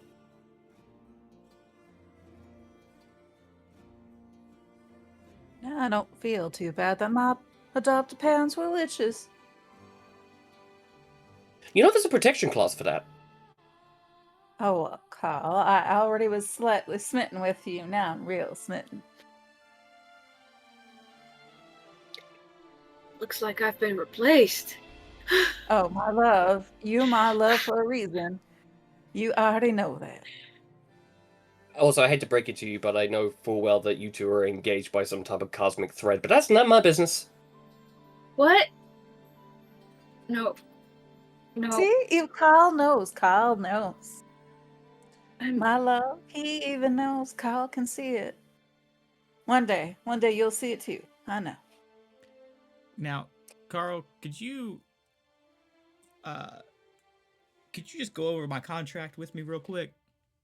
Yes, of course. Now, the contract states that because of your summons, you have an opportunity to create an entirely new contract. Really? Yes, it's one of the biggest loopholes, and it's a giant fuck you to the person that made your original contract.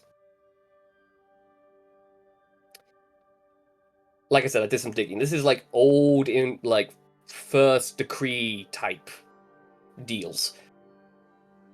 So don't try and wake up that individual is what I'm also hearing.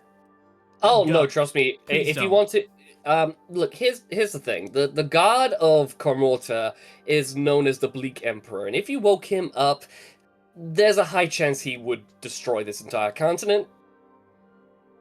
I'll add that to the list of do not do's. Yeah, because you would need to wake up his wife first. Okay, is she pretty at least? She would kill you. Oh. And wear your skin as a loincloth to impress him. Oh. Well, you know, to each their own. Both is a do not awake right now. They got a DNR on them. Yeah. I think... My point is, when it came to your contract, it specifically stated to hunt down missing souls.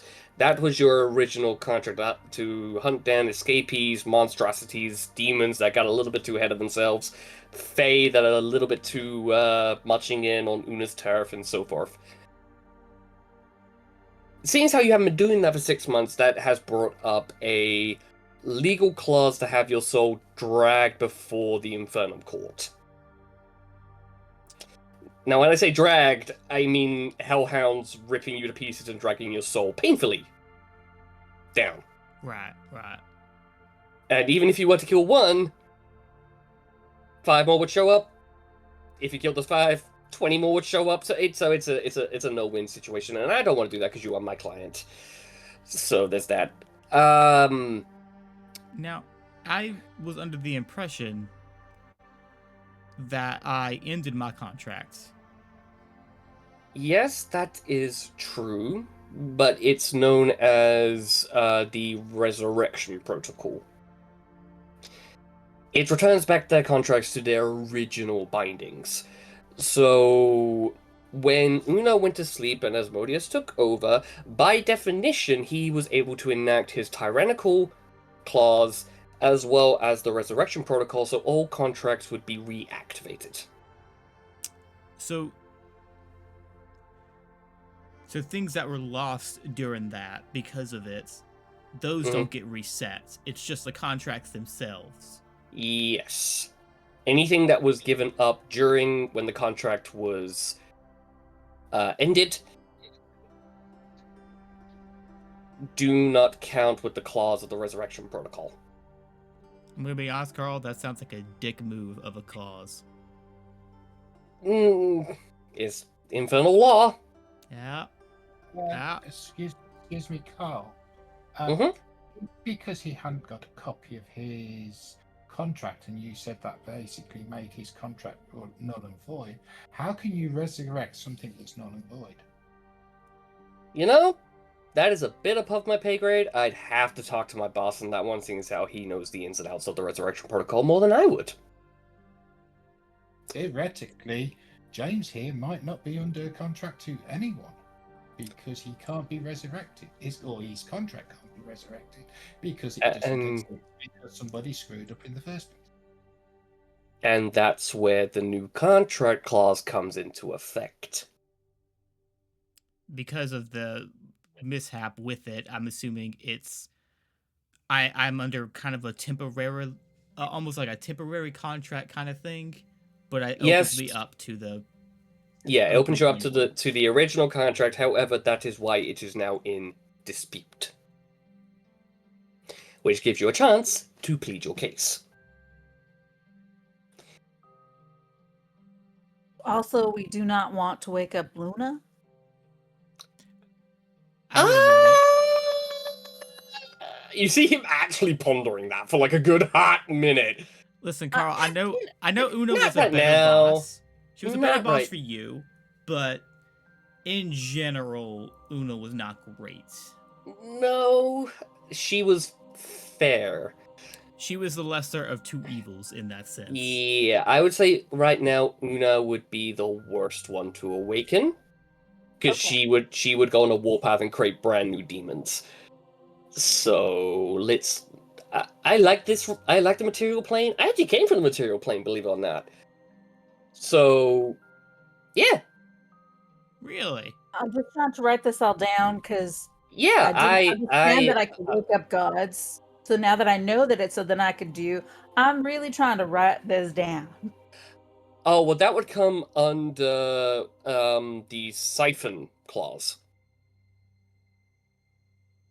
Hey, Cat, how about we just don't wake any more gods up? Yeah, to be perfectly honest, I would not recommend going through the siphon clause, because the siphon clause has a 75% chance to twist the god you're trying to wake up. So any gods that are neutral might become evil, any gods that are good might become chaotic. It's almost like giving a person that's asleep a shot of adrenaline. All right, I flip to the page where I have the my oath there on all my notes, and I write down, "Do not wake up any other gods." Why do you have the Book of Necrosis? Sorry, the book of what now? I'm sorry, Necrosis. this has been my book as long as I can know. Oh! What is If true, The Book of Necrosis is one of the 13th tomes of the Archliches. I wouldn't recommend writing in that, because they can see through that. but I've been writing it in my tile. He flies over and just goes, we're and then going to and get then- you a and new note. and then flies back, and you watch him engulf his hands in flames, and then turns it off. He burns it from his hand. Yeah. When the minute he tells that book, he flies away, just burns his hands to get rid of any of the grime, and then turns his hands off. Oh, can I just throw something else into the mix, like the fact that Kitty's adopted parents were both liches? Oh, Makes more sense. that does make more sense now. Yeah. Now, were they liches or arch-liches? Because that would make my response a little bit easier to manage. Well, my mother had bits and pieces taken out of her that they were eaten, and she was still alive, and she walked through to us.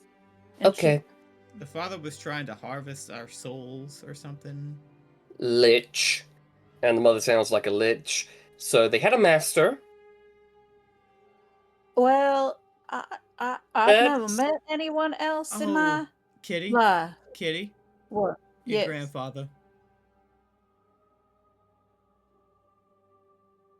Yeah, I had um arranged marriage between Kitty, someone I that's refer to now Kitty, as my Kitty, grandfather. Kitty. That's not the Cat. important part. You mentioned how your grandfather couldn't have kids after he had his son, right? Well, he had no others. Neither of them can. They had some issues. yeah, Miss Kitty. I'm Yeah. gonna say this with all the respect I can. Oh no. That book of necrosis is one of 13. Each one of those has one master. That is their spell book. That has every one of ever spells ever made in existence in the palm of your hand. It is a very powerful artifact, and you are writing in it. There's only one individual who has the ability to open said book with their own necrotic ichor, and yet you're able to open and close it like it is a card. Additionally, there are 13 archliches that created the 13 books of necrosis, and necrosis was the first. How do I put it simply? I let go of my aura as I start to, and you smell it. It's all there. Everybody's smelling it. It's like live. Oh, okay, yeah, that would be one of their things that they can do. Proto-liching is what is the term that gets used. Additionally, Necrosis learned from one of Una's children.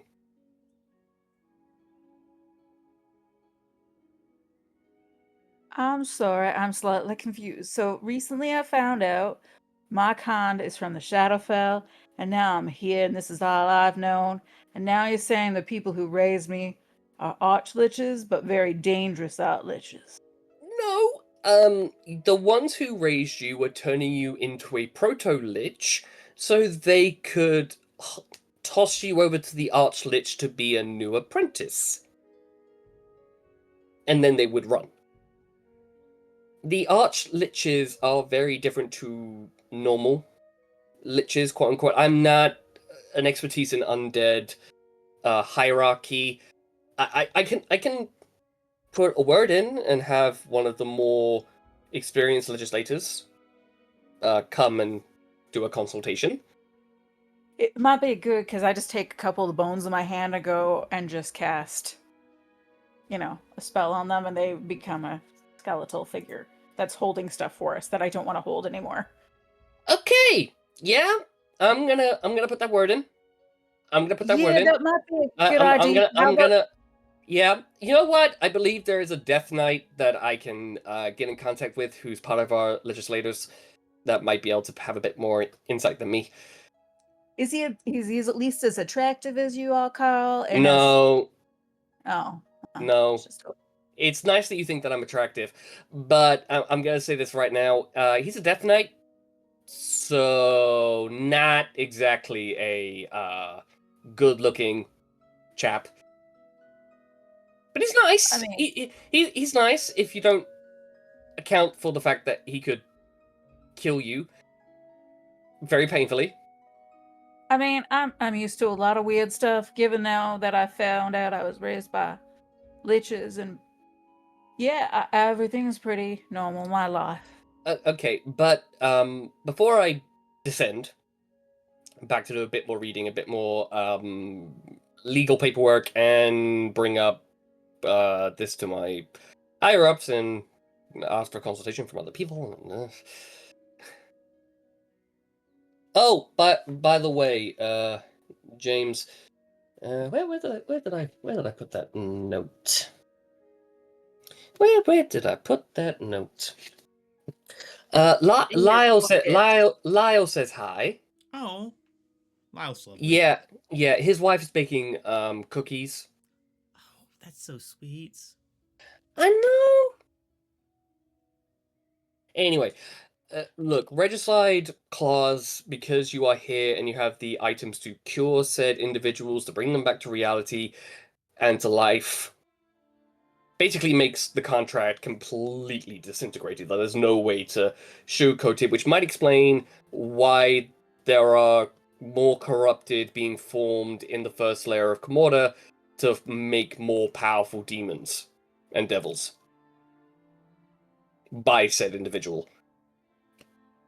Because you are the claws that can cause him to go from Horn Devil and turning into an Archdevil to a tiny, goopy lemur that will be destroyed the minute it takes the first step.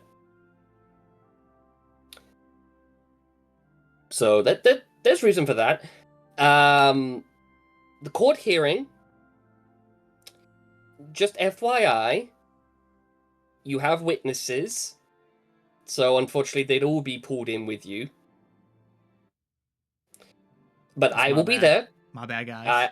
I will be there. And so long as I am there and under oath and under our own contract that we signed, no one will come to harm. Now, the original summons said something about 6,666 years. Now, is that material realm time or is that abyssal realm time? Your lack of an answer makes me think it might be the abyssal realm time. Yeah. So can you give me a quick conversion on that? 6 months, 6 days, 6 hours, 6 seconds. 6 months. Okay. Wonderful, wonderful. Okay. And I hate to bring this up with the company, but there is a collateral damage added on. What does that mean? If you don't show up in time, this entire camp is forfeit. How do I get there? Well, when I have all the legal documents, which bear in mind, 6 days. That is how long it will take. I can't go any faster, I can't go any slower. 6 days. Totally fine. A escort will show up to take you to the court. Okay. That being said,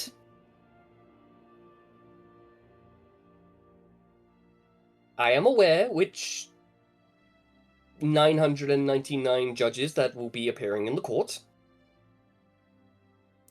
Are any of them tough on tieflings by chance? All. Figured. Not to say they hate them, it's just that that's how they are as judges. Now, am I entitled to a jury of my peers, or is Infernal Court different? Infernal Court is very different. There is no jury. Of course, of course. So they're not. So the judges decide. The judges are the executioners as well. They are the judge, the jury, and the executioners. Well, no, they're not the jury. The judges judge, and then they decide out of all of them in a battle royale who gets to decide your execution. Infernal Court's very strange. Yeah. I have a question. I believe it's possible to. This court, is it going to be in a place where that could count as the home for my brother? Unfortunately not. It is classed as neutral territory. Because 999 celestial judges are there to bring a balance clause into the mix. They're celestial judges. Yeah. They're harsher than the devils. Yeah, no, I believe that. 100%. However, normally there would be Elos, the god of shadows and judgment, that would render the final, judgment, and he is lawful neutral to a T. and we all preferred when he was there because when all of them were bickering and arguing, he would render them all silent. So now it's the battle royale instead. Well, the battle royale is to see who leads the court in the hearing. The Celestials just tell them to get on with it. The Gotcha. celestial judges, does this count as their home for Mm, It's more a pocket dimension kind of thing. No, it's limbo. If I'm completely honest, it's the plane of limbo, creation, destruction, and it's just like a giant rock that everyone sits on, and well, and you cast minor illusion, and you literally see like a Roman Colosseum of seats, and just like a seat in the dead center of the ring. I think I found my seat. Oh, that's not your seat. Oh. Whose seat is That's- that? Your witnesses. Ah. I You're see. that seat, and it points into like a seat that looks like an Iron Maiden. I'm sure that's kinky for some. No, you think that, but no. And you notice there's no spikes, and he actually like moves his twinge, and you see as it closes, infernal swords start appearing and slowly embedding themselves into it. Like a magician So trick. are these judges going to be impartial? The celestial ones try to be. The devil ones, depending on who is trying to pull off the claws, it's depending on how many will be biased. It depends on who hates who likes who has a rivalry with who. There's a lot of internal conflict. Are these judges perhaps angels?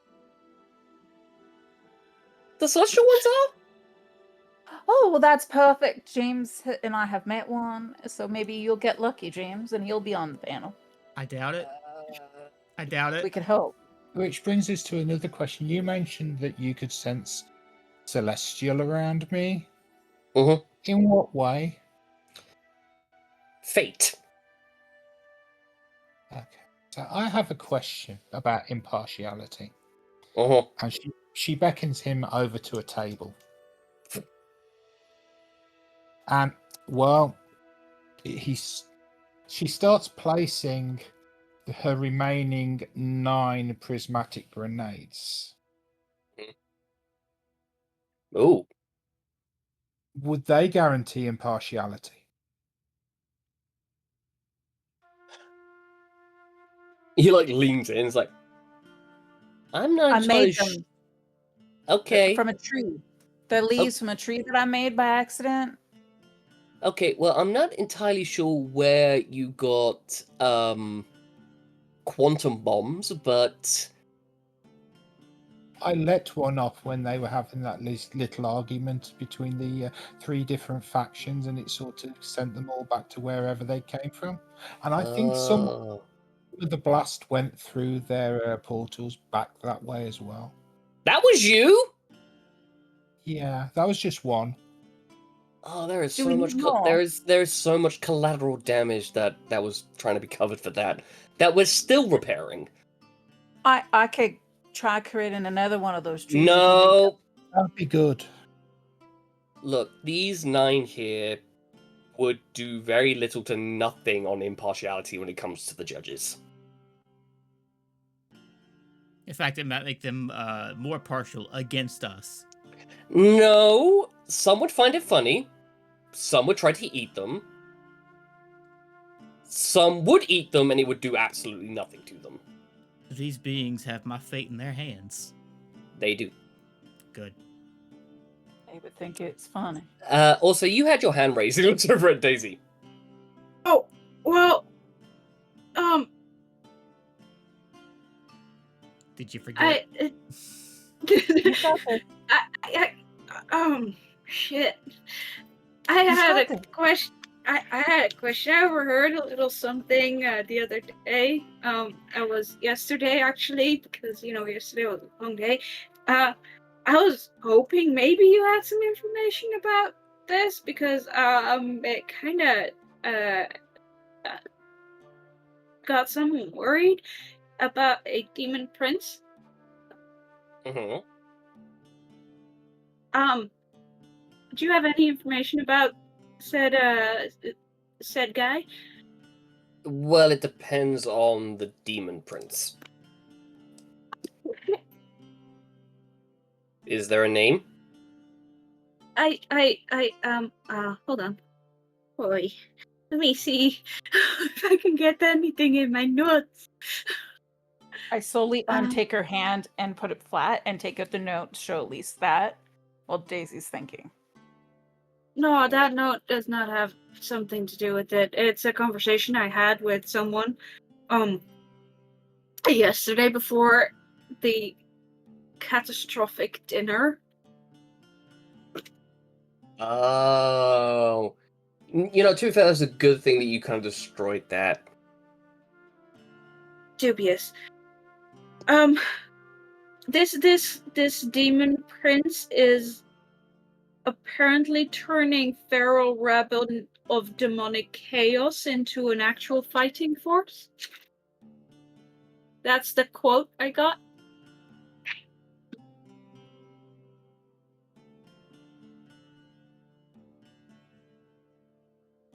Hmm. Yeah, Carl? please use words. Hmm. It'd be really Words helpful if you are used more words, than Carl. please. You see him processing what you just I'm said. grabbing like a wrist. Please just tell me something. Okay. Well, how much do any of you know about the demon princes? It's a good question. All of you can roll religion check. Do I get the Fey Fiend or Undead bonus? Yeah, you do. Natural 20. Natural 20, so 21. Right. I also got a nat 20, but I'm thinking the other one is a 15. But Oh, 21 okay. total. Kitty got a 7. I don't think the Lich parents discussed demons too much. Mm-hmm. They were focused Fair. on other things. Yeah. Priorities were a little different. Yeah, he... Baphomet, he kind of like looks at all of you and just goes, we- Carl, I've never Well- seen you at a Words. loss for words, and this concerns me. Me too. um, Speak up, man.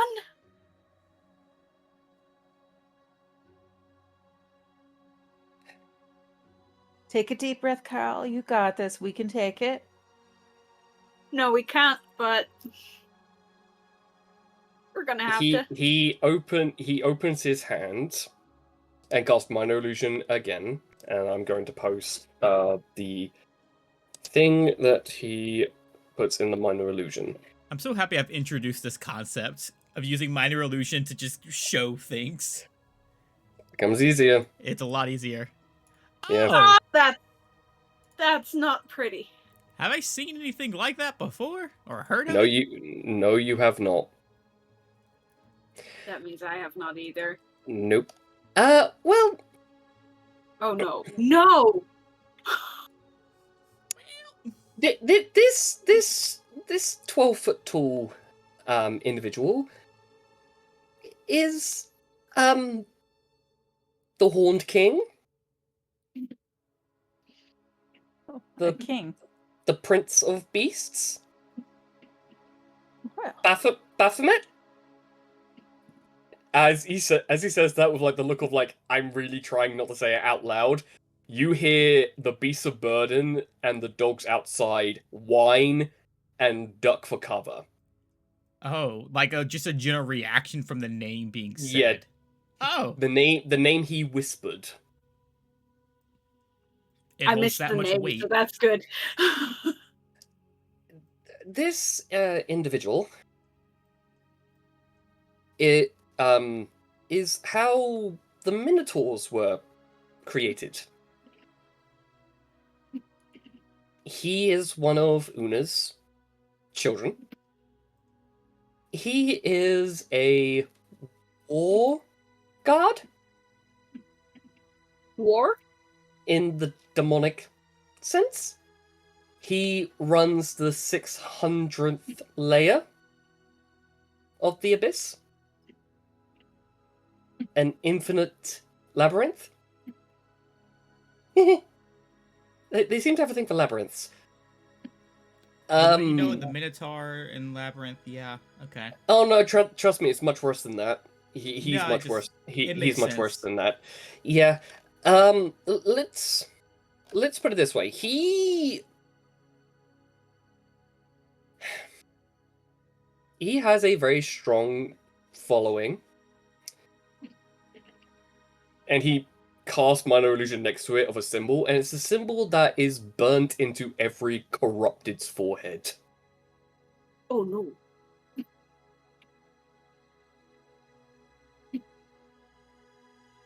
You can see why I'm a little hesitant to show this symbol, because the corrupted are meant to be the devil's frontline soldiers, and half of them go to him when they die. And then they come back as large centaur, minotaur demons that want nothing but blood and murder and destruction. Now, Forget I asked.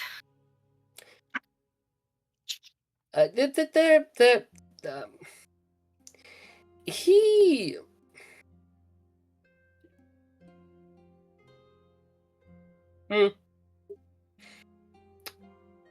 Let's just put it this way. A lot of demon princes, since Una went to sleep, are vying to become the next god or goddess of the Abyss, and Asmodeus got there first. So he's a devil, sitting on top of a demonic throne. Ah, that probably doesn't sit well. No, it does not. And Baphomet and the Demogorgon are two of the strongest ones that can try and take him on. This is what... So that war we saw earlier, that battle, that skirmish, was that some of this happening? Oh no, we were aware of that skirmish. That was not even a skirmish. That was a tickle fight. Fair point, but that was in reference to this, them trying to get the throne. No. If they were trying to get the throne, there would be an army of Balors charging into that portal. What would happen if that individual was put on the throne? What if one of the demon princes were put on the throne? Yes. Well, that would reignite the tyrannical clause and the rightful heir succession. Gonna need some more Okay, layman's terms so on that. okay, so the rightful heir succession is basically, in layman's terms, if a demon sat on the demonic throne, then the Abyss would become resealed. Meaning Without Una there to keep all the demons in check, the Abyss would seal off until it explodes. With corrupted energy that would leach its way onto all other planes and cancerize all of them and start dragging them all into the Abyss until there's nothing So left. bad. But bad, yes. But since the devil is sitting on that throne, it is dragging the Abyss into Comorta, causing this blood war to occur.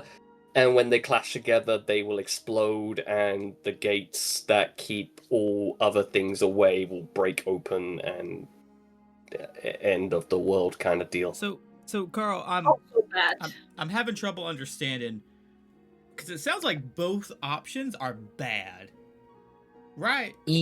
Yes, and with the gods and the goddesses asleep, they can't keep their creations in check.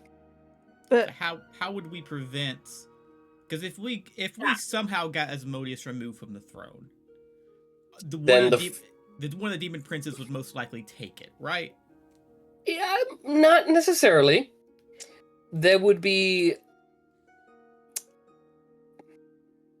the rights of succession means a demon prince specifically has to sit on said throne to gain the godhood that comes with the abyss.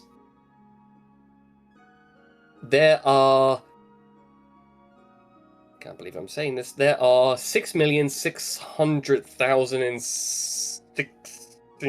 6,600,066 demon princes. All have a claim to that throne. And would it be the same results if any of them sat on it? It would be the same result if any of them sat on it. However, they would all start fighting each other over it. Ah, so if the throne frees up, suddenly it's a. Granted, we already have a blood war of succession. Civil war. Yeah, civil war of Yeah. succession. But it would jump onto other realms as demons are fighting each other in chaotic squabbles. Yeah. So, either way, it's bad. I'm going to be completely honest with all of you. I signed a contract, I can't lie. So, it's bad. Any way you look at it. He looks at all of you individually and just goes,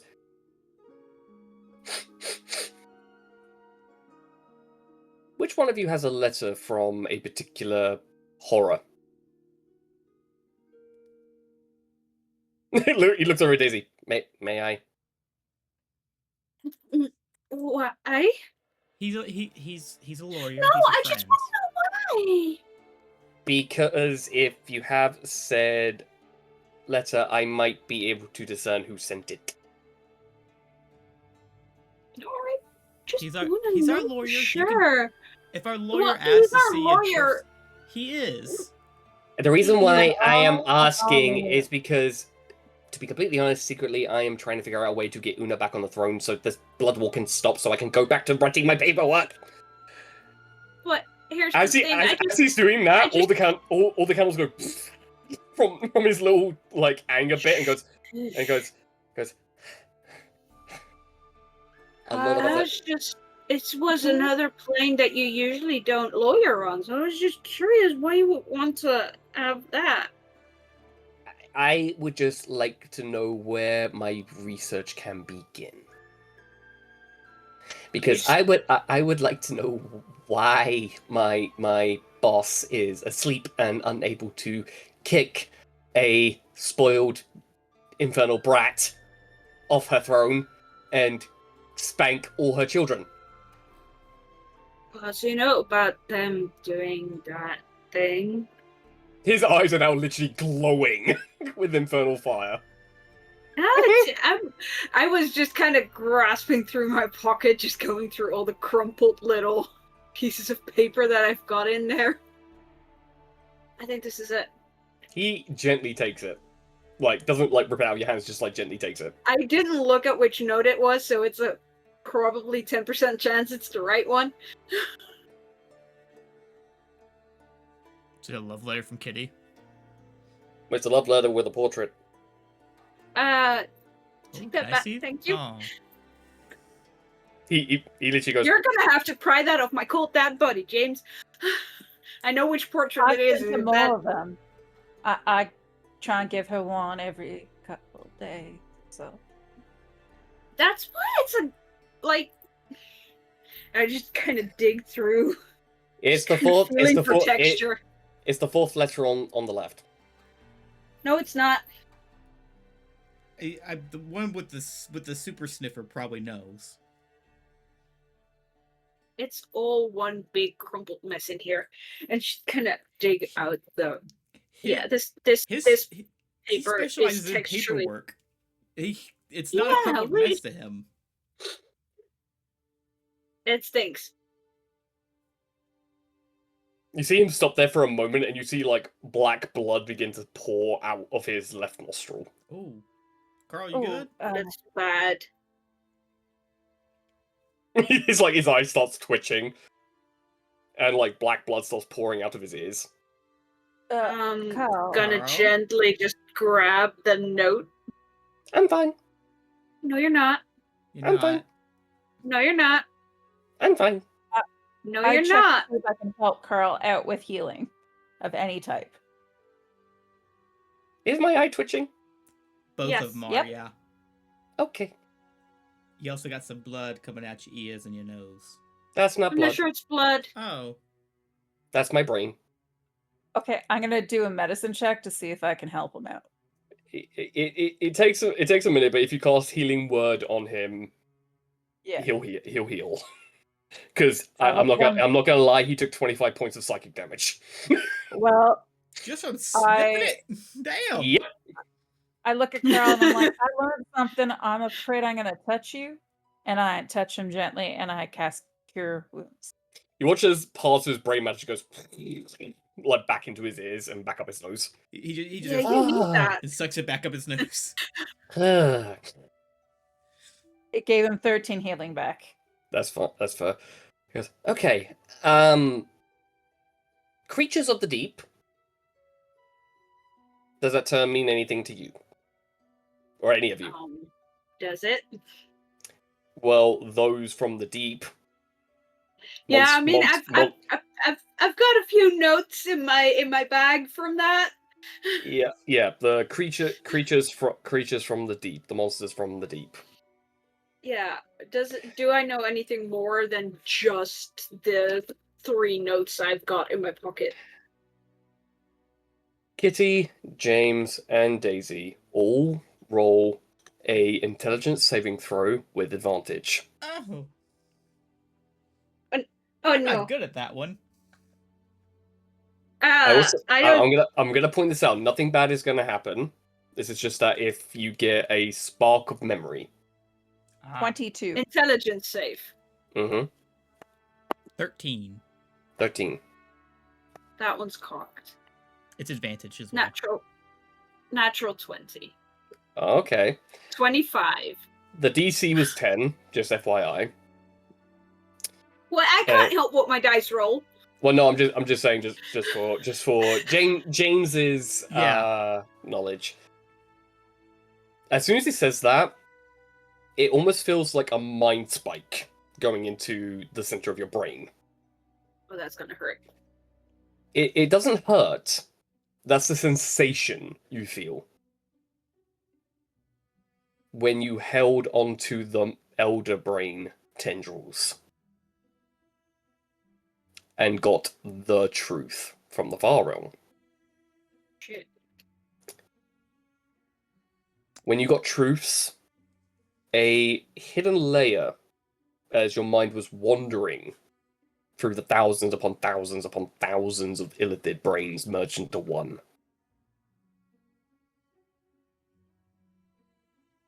You, all, that touched the elder brain tendrils.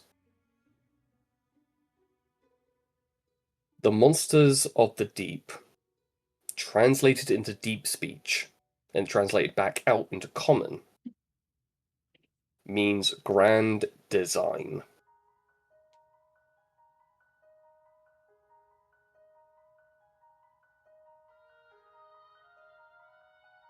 That's it.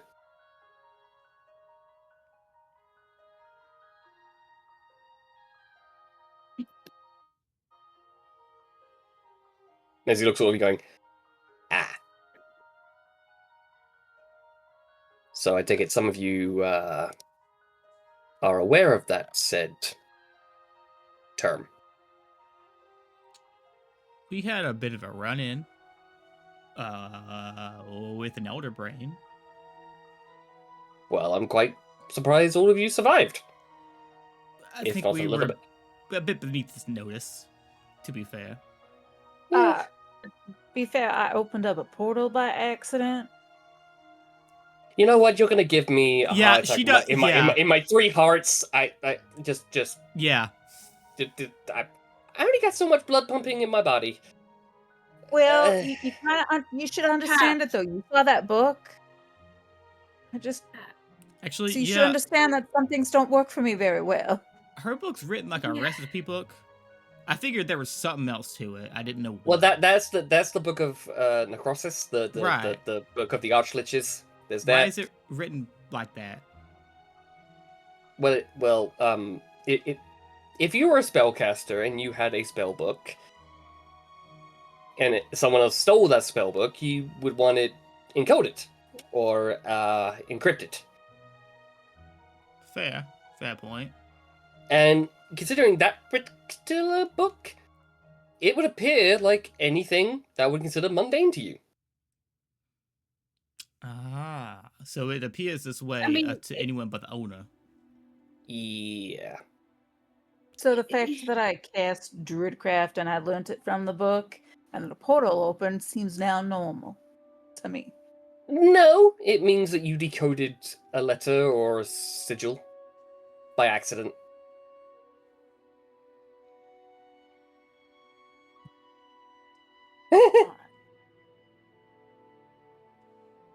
What? You decoded part of it, Well, decoded a syllable. a syllable, a fraction.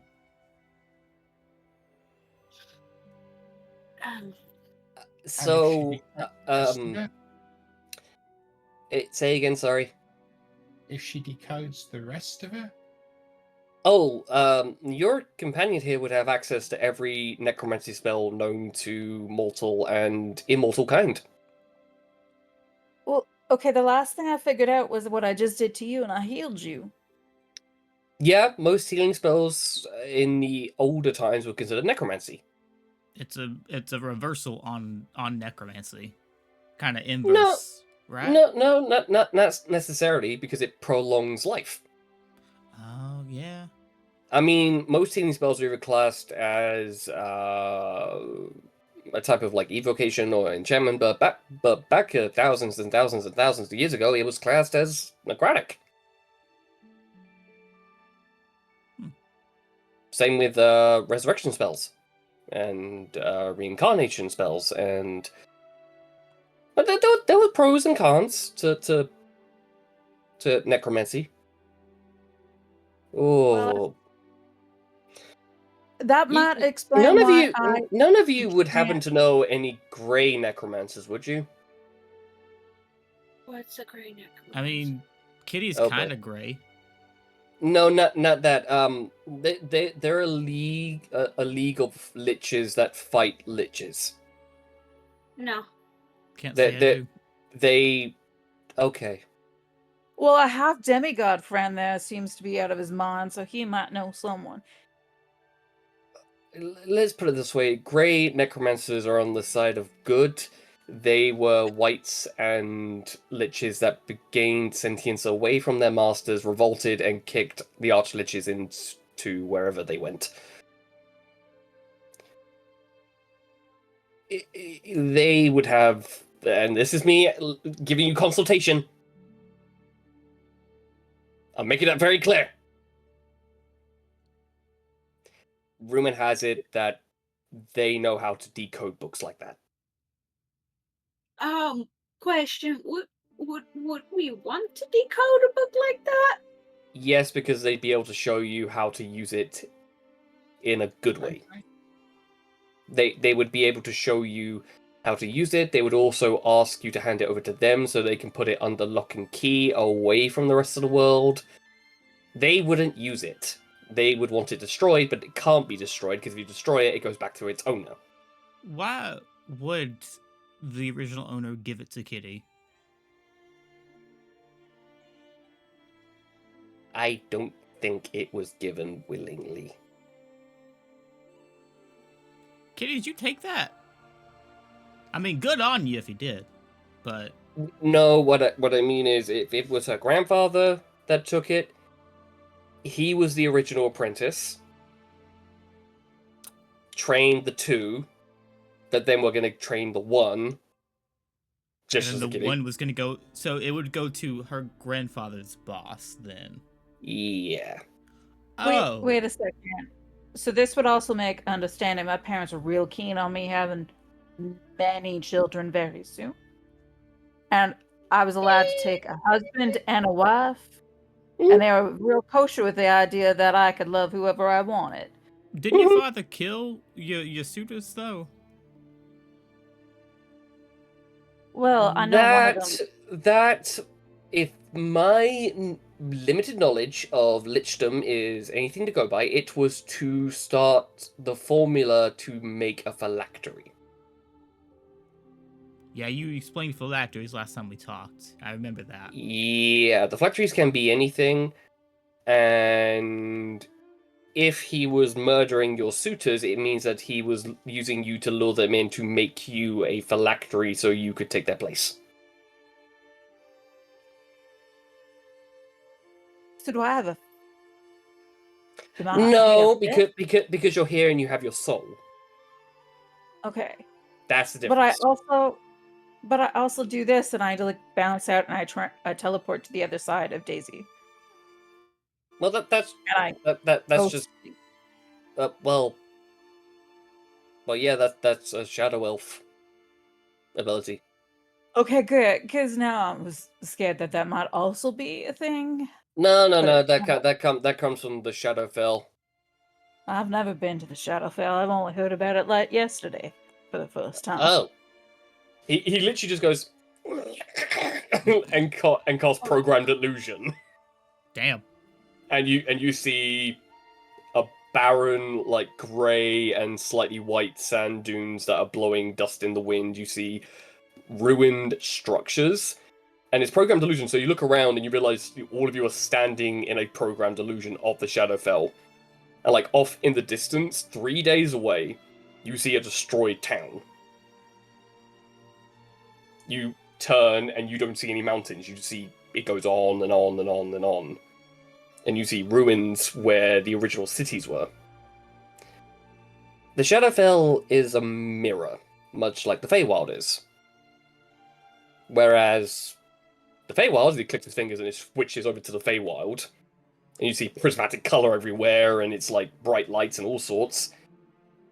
I look for the mirror. Do I see the mirror? Well, no, he goes. To be fair, you do see a mirror like down the way. Yeah, Stay away from the mirror. Well, bear in mind this is an illusion. That's not one of the mirrors of the Dark Sealy Court, so you're fine. Oh. No, we're not going to get into that right now, Kat. So the Feywild is the positive reflection of the material plane. There aren't necessarily like there would be Fey towns and cities where you would set up towns and cities. They would just appear one day, and the Fey would come and inhabit them. Now, on the flip side, and he literally does this, and it turns into the Shadowfell, is the negative side. So basically, this is gloomy and depressing and devoid of all color. And literally, he points up, and you don't see a sun; you see a moon. That is forever in it. It's gray. Can you not all see all the varied shades of gray? It's very pretty. No. Kat. Let's just put it this way: wherever you came from was an original major city somewhere in this realm. As he clicks his fingers and the programmed illusion vanishes. Now, don't get me wrong, planar travel right now is banned because of the blood war that's happening, because of multiple different things that are happening. So if you want to do planar travel, that kind of needs to be resolved.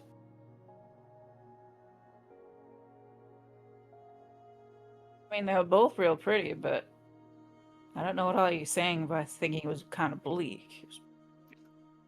That's the emotions that get jettisoned into the Shadowfell. A lot of negative thought gets jettisoned in there, hence why it looks the way it does.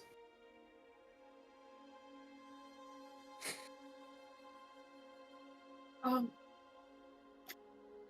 question about his court appearance. Mm-hmm. You said something about witnesses. What do they? Can we get out of that? Unfortunately not. Court summons are very strict and clear when it comes to witness summonings. All right. Follow-up questions, plural. Already say. What do we have to do with that? Well, as a witness, or whether it be material or immaterial, because all of you can count for either, what I mean by that is the judgment of character. Oh, a character witness in that for sense. for Mr. Burton here. Not to mention, you would also be pleading your own case as to why he should keep his soul. You're not pleading for your soul, you're pleading for my soul. Um, Hopefully you're there pleading any? for my soul, not against it. No, wait. Because you seemed a bit questionable there. You seemed like you weren't sure what you were gonna do. So I want to Well, make you no, were that, gonna be like, that, hey, he should keep his soul, right? That was the yeah. plan. Wait, hold. I may not want her as a witness. Mr. Burton, please. I'm just saying. I'm feeling that is a lot of pressure. It's not. To be fair, you don't have to say anything. You just stand there while they read your mind. Oh no, that is not a good thing. What are they looking for? Every single interaction you ever had with Mr. Burton. Including that one night. Shit. Red. Immediate blush. Let's put it this way. It is the judgment of character that comes into question that could potentially save your friend and my client's eternal life. Okay, so if I only have positive thoughts about him, that's a good thing or a bad thing? He gives you a smile in the way of like, that's a loophole. That's the bit that we enjoy. I hate this. Okay, I Trust believe- me, based on how the court session goes, you, Carl, climb up the career ladder. Well, I wasn't going to bring that up. It shows that you have even more of a vested interest in winning the court case. Yes, there's that, but it also allows me to ascend a little bit. What does that mean? Alright. Well, I go from this form to a bigger form. Oh, like a different devil form, or like Yes.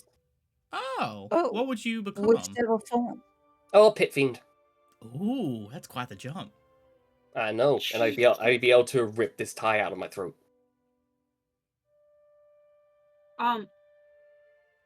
So, second follow-up question, Mm-hmm. which might actually be prequel to the first question I asked, but let's not get into details because honestly, I have no idea how this works. We are all summoned to go there. How do we get there? Because You will get escorted with my client. You won't be like puffed there in a plume of smoke or dragged there by devils. You will be escorted through a gateway safely, and you will be returned to the destination that you came from safely. Question. Yes. What if we don't want to come back to the location we came from, but we wanted to go to the location where my brother is? You'd have to talk to a ferryman. Ferryman might take bribes. No, the ferrymen are as required to take the living to their destination along the River Styx. Just they don't fall in. Just don't fall in. So they don't take bribes. No, the ferrymen, they only take bribes if you're dead. Mm, But if you're living, they are required to give you a one-way trip. gotcha. But then a devil would have to go with you in order to actually plane shift you all back afterwards. Yes, Would this question. be an attractive devil or an unattractive devil? It's Kitty. It's a random devil. We don't know. Well, Could it be the demon that's going to sponsor us to kill my brother? Well, it'd be a devil, wouldn't it? Not a demon. Well, depending on which greater devil or archdevil or even a baron, if you were lucky enough, if you were to get one of them on your side, effectively they would have contacts, information, tools, equipment to essentially pin your brother to the ground and rip his wings off limb from limb. Now, do they have to do that, or do they just have to assassinate him? It depends. Each devil is different. Some would assassinate him. Others would poison his food with like holy water. Some would just straight up beat him into a pulp. Well, I bring it up because I happen to know a devil who specialized in subterfuge. Yeah, subterfuge seduction? is. If you're referring to your ex-wife, she is a material witness against you. I figured that would be the case. But in the instance of Not by her own fruition. no, but her experiences with me would definitely be soured near the end of our previous relationship. But she might prove useful in the assassination of his brother, or her brother, excuse me. Unfortunately, I don't think she would meet the assassination requirements for that particular individual. Like, that requires someone of a higher tier. Not to say that she isn't higher, that she's not of a higher lineage when it comes to infernals. This requires an individual to make an example rather than a subterfuge. Understood. Okay. This is a, for lack of a better term, public execution style. So you definitely need someone with a lot of power on this side. Yeah. And could that relate in any chance to the open contract that I have? Sadly not. The open contract is specifically designed to give you your freedom in perpetuity, meaning your soul would be returned to you, and your bearings would be returned to you. Any memories that may have been modified would be returned to you in full. It would be your own contract for you to do with as you will. Not that in that instance. I meant the loophole of being able to enter a new contracts that you mentioned. That sense of an open contract. Yeah, that clause would allow you to try to entice someone to sign on to that new contract. And if it's of someone of equal to higher value than Asmodeus, then technically that contract would be voided altogether. So in that sense, it would need to be in order for it to be worthwhile. Yeah, and bear in mind, Asmodeus is a god. Yeah, so it would need to be another god in that sense.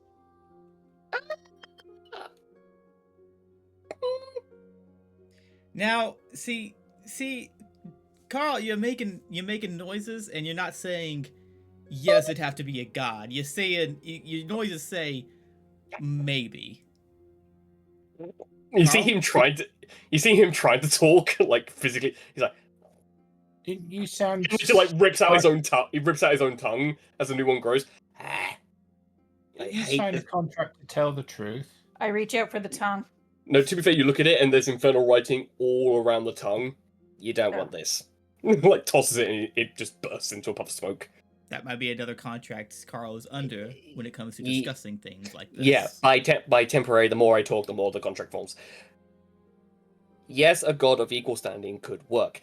Or you can parlay with one of the immaterium gods or one of the outer plane gods.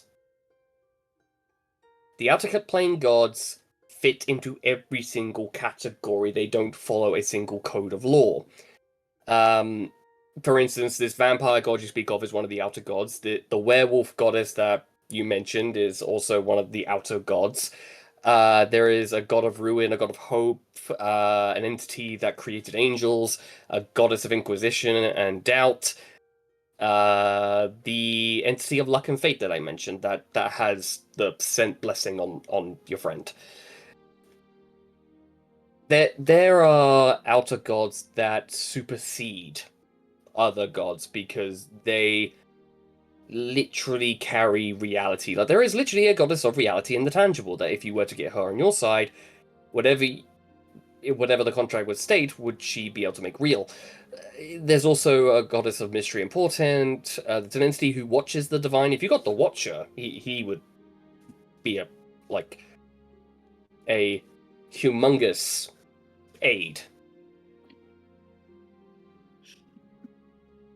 Sorry, no taker diving for notes right now. Give me a hot second. Shit.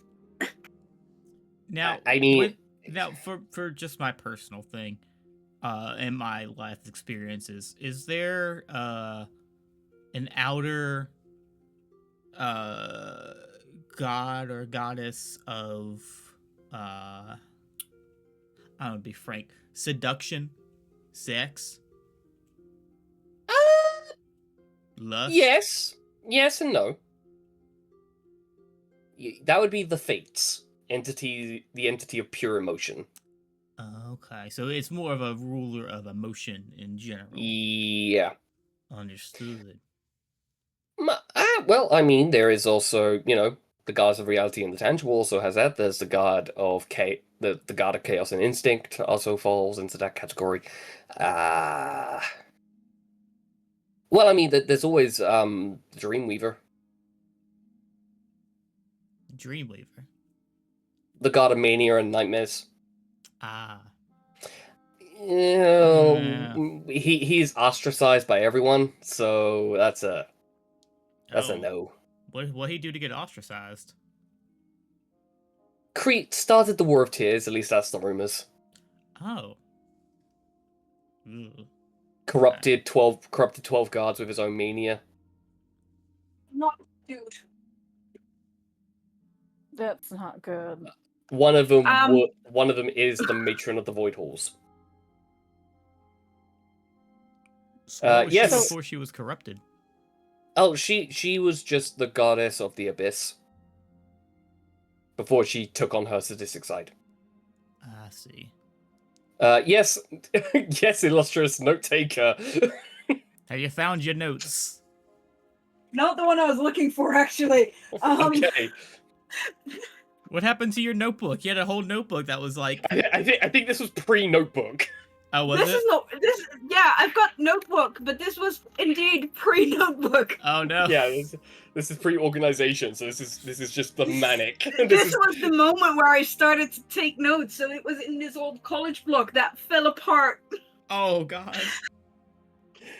I'm pretty sure the funny thing is you'll find it probably by the end of the session. That's probably going to be the very unfortunate thing. As soon as Carl poofs away, you'll find it. Yeah, it's like, Yeah, what? I found it! Well, I kinda. Oh. Yeah. No. Dang it. No. Alright. All right. So Carl literally goes, if there is no more questions here, because I got way more I got paperwork. questions. Just Okay. ask it and just hope your memory serves. Oh my god. Well, okay. To give So, to give Robin a couple of extra minutes to look for her notes, I have a question. Yaya's just going to wander over to Carl again. Oh, And please, sort of just please. hold her hand near to his face. So, you said there were Fae involved as well. Which Fae got involved with me? Oh, I would have to reach out to the Fey legal branch for that. They have an entire different rule set that changes a lot. She pats him on the top of the head and says, "Be so good as while you're trying to look for a Baron or somebody else to help sort out the problem with my brother, you might as well just sort out the problem with the Fae that have got involved with all of this as well." To be fair, you literally see him flick his arm, and you see a wad of paper just appears like out of his own arm, and goes, "To be fair," and taps it, and you see this letter goes like out into the plains. It doesn't take that long.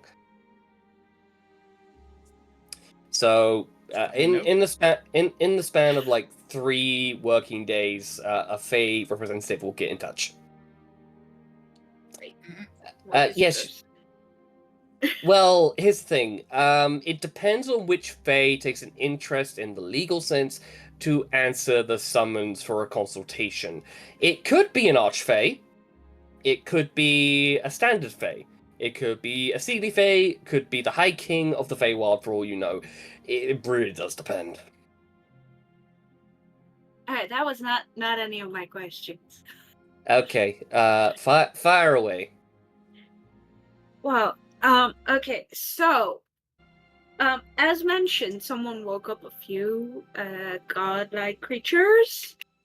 And, you Mhm. know, well, two of them have been mentioned at some point. Mhm. I also have it on good authority that the Ardent is awake at this point in time.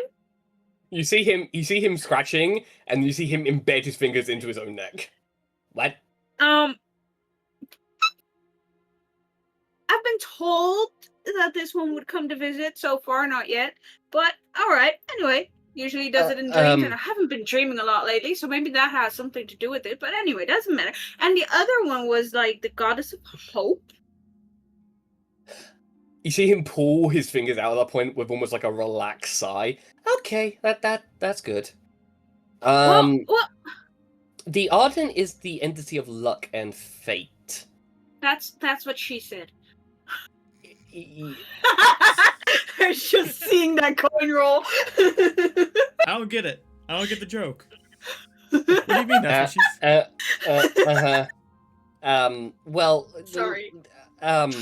The Arden is unique among the outer plane gods.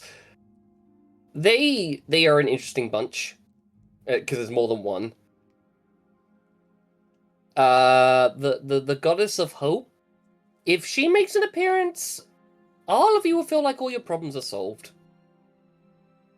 She has that effect. That would be most welcome right now. She has an effect. At least that's what I've heard. Why'd you ask? Oh, it's just you said that we could appeal to gods for his soul contracting. I mean, there is a very specific goddess that works with spirits and souls that would be the ideal one if she was awake. Who's Yeah, that? well, That would be, to my celestial knowledge, Manira, the goddess of spirits and passages. I'm not sure she's awake. I mean, I have somebody I could ask. Oh, who would that Well, be? You don't want me to get her here right now. She's I'm been sure fucking she's on the wolf say way. it. goddess. You thought about her. Yeah, I'm saying I it. thought about her right now, so She's She's been probably fucking the wolf goddess. could. As soon as you say Yeah. that, he's like goes, and then she like bites his own tongue off, and you see a bunch of blood, like almost like he does a spit take. And he's been with the vampire god, and she's real tight with a female god. Neither of Okay, the you know none of the what? gods You are know what? This is now above my pay grade. So I'm gonna stop the explanation when it comes to that. I don't need to know which god or goddess is boning a mortal, because that's how demigods get born. So To be fair, to be fair, Honestly, she was fucking a female goddess, and I was fucking a male god. So again, I don't need to know which demigod is gonna be created from the ether at this point. girl, shush. I am going through like 25 notebooks for you here. Anyway, that's what we know is awake. But here's the thing, and I pull out the deck of oracles. Oh, that's a very nifty little magic item. It can be. The first time I used it, there was this female voice coming a little distant, like an echo, but I kind of looked up for a hot second, and I saw a woman who had like stars for eyes and a kind of a third eye. Mm-hmm. As a that was also a big star. I didn't catch her name, does that sound familiar? but she seemed very, very focused on the. Oh wait, Was it like the Wayfarer? Yeah, the Wayfarer. Yeah. All right. So I don't think this one's awake, but also not quite asleep because she did talk to me. Well, I mean, all the gods are not necessarily asleep. So, we could poke around at some gods here. You'd have to go to their realm, but yeah. I have an idea of something to try here with this little nifty set of cards right now. Y'all are not gonna love this. Oh. But anyway,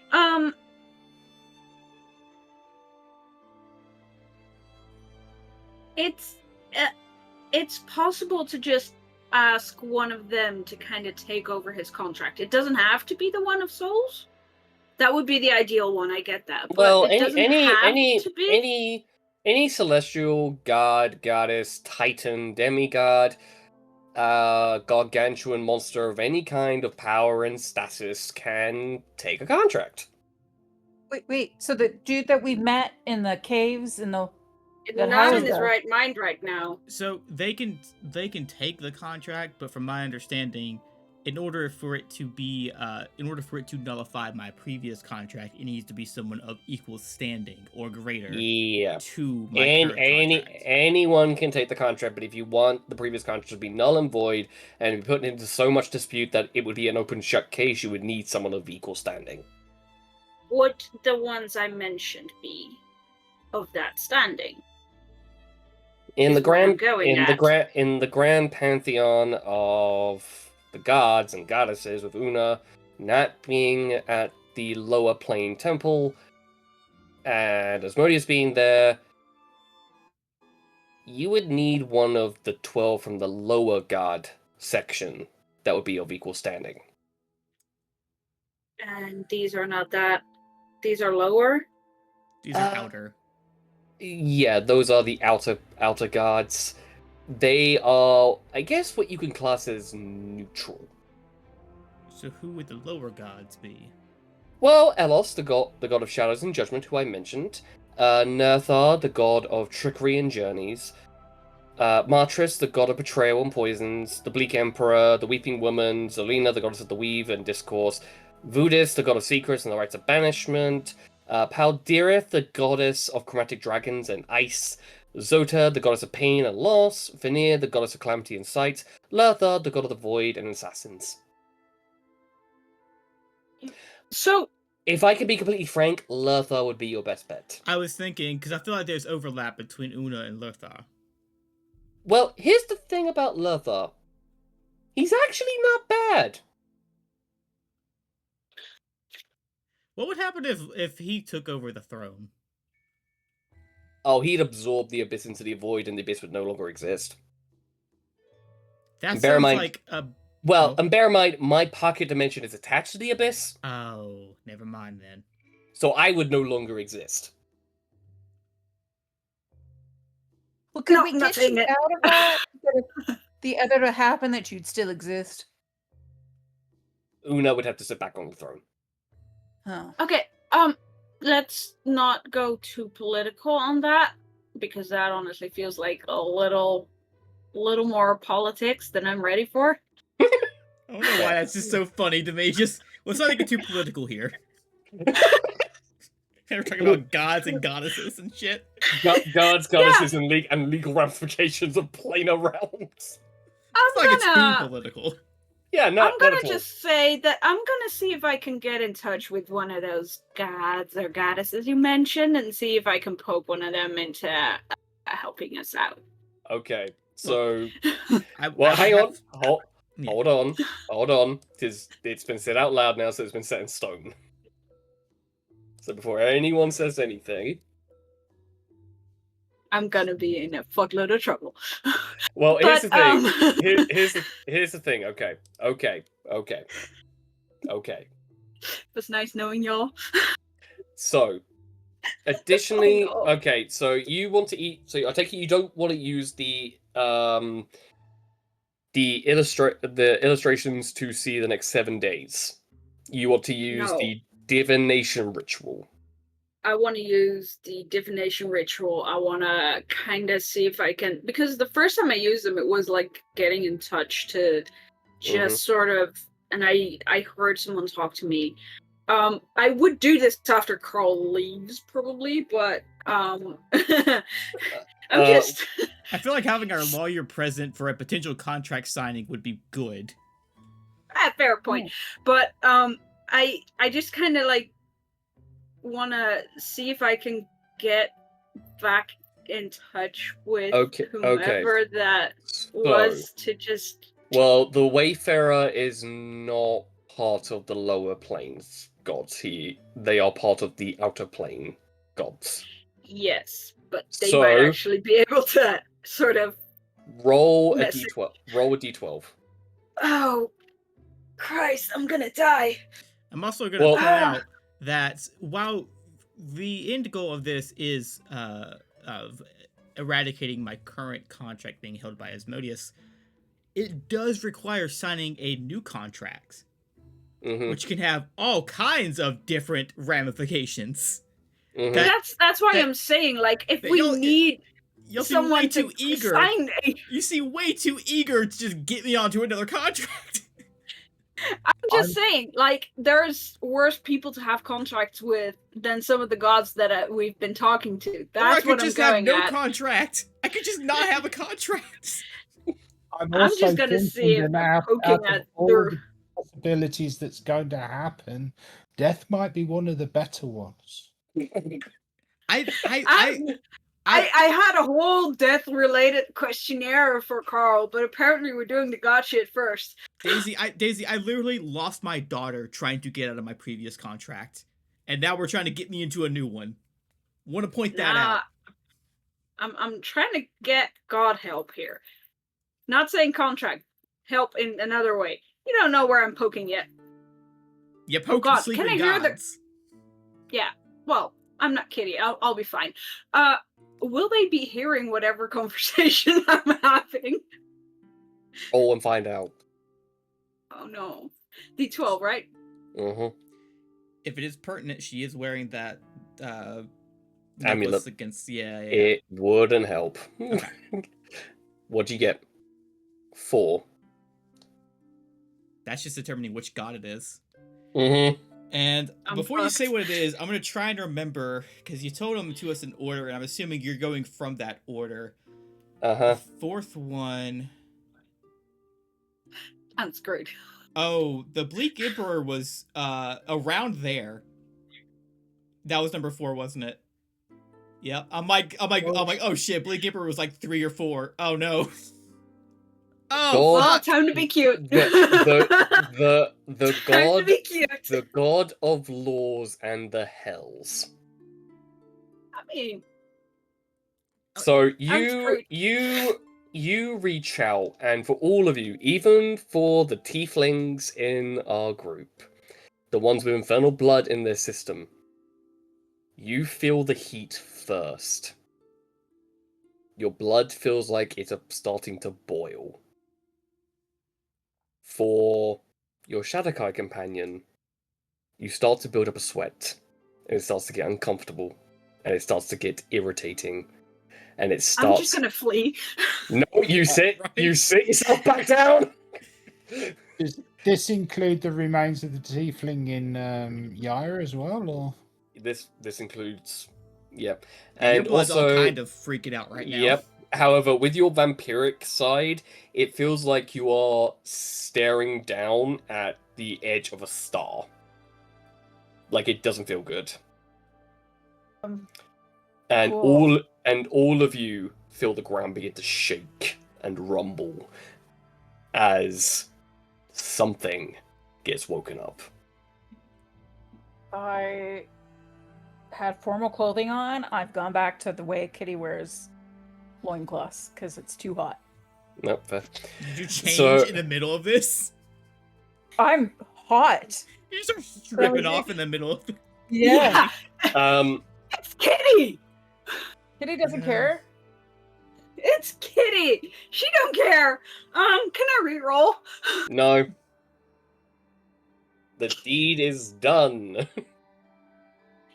Well, it was nice knowing y'all. You've killed me. No, you've doomed me. Oh no, not yet. I've only doomed you the second I do something other stupid. I might just doom myself on, and that's it. I mean, you just... So I have. So as I you all, haven't told him why I as called. as you all blink, you are standing on a rocky crack in a river of lava. This was not There the way I was gonna is go. an obsidian and rust metal made of crude iron fortress that is incomprehensible in size. At one point you feel large, and the other point you feel small. Is Carl with us? Sorry. Carl is with you. What's and his reaction to this? He has gotten his tie ready, and he is flapping his wings. However, you can all hear his 3 hearts beating beyond its normal. I'm gonna say, does limits. it seem like a stress or like an excitement? Both! Good. Okay. Who did you wake up? I don't think this is good. I don't think this is well. I wasn't aiming for this one, I promise. You poked something and it wasn't good? You need to learn to shoot better. Or just don't own a gun. Well, you said I was a problem with Mike's. Just casting spells. I think yours aren't too much better. Well, here's the She's thing, right. Kitty. This is the first time I do something like this. Now you know how I feel. Feels a bit different, gonna be honest. I mean, this might be just a tad more extreme. I'll grant you that. But this is how I feel every time Kitty does something crazy. So hey, y'all are with my stress now. I'm gonna point out this argument is happening on the banks of that lava river in this realm. Yeah. This argument's happening. I'm Yep. just quite calmly casting Fireball into her sword twice. Because she's pretty sure that Fireball's not going to have any effect here, but Radiant Magic might. Yep, so this is what rips its way out of the castle.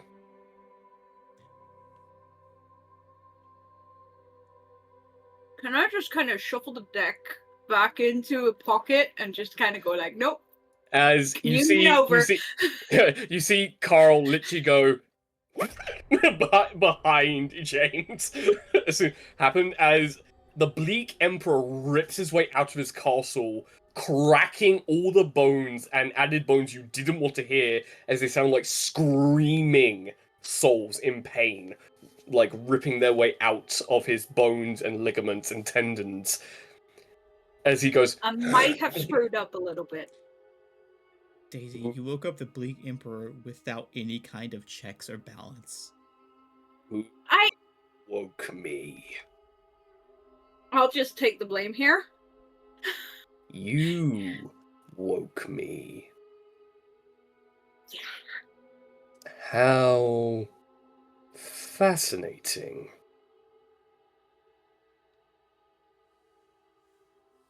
I did not expect non-followers to have the ability to summon me.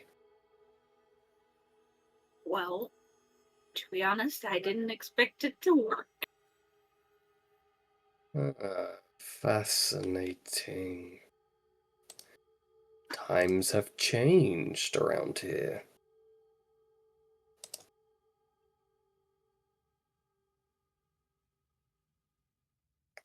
As he cracks, you hear an entire mountain range just crumble. Yaya just steps protectively in front of Daisy. Just piss off, it's my mistake, mate. Huh. Yaya's just going to face her and say, "Our mistake, we're a team now." And then she just turns. You turn around and all of you blink, and this is the individual that's standing in front of all of you. There is no longer a large, towering individual He's standing there with a cane and just goes, This picture is very familiar. It's been used on me before. well, welcome to my humble home. Clicks his fingers and you're all standing in a dining room. A beautiful, ornate, Grecian dining room. There's no food on the table. There are no servants around. Apologies that everything's in a little bit of disrepair since my absence. But I believe Don't there worry about is it. a deal to be made. And that's where we're getting the that's where we're getting the session for today.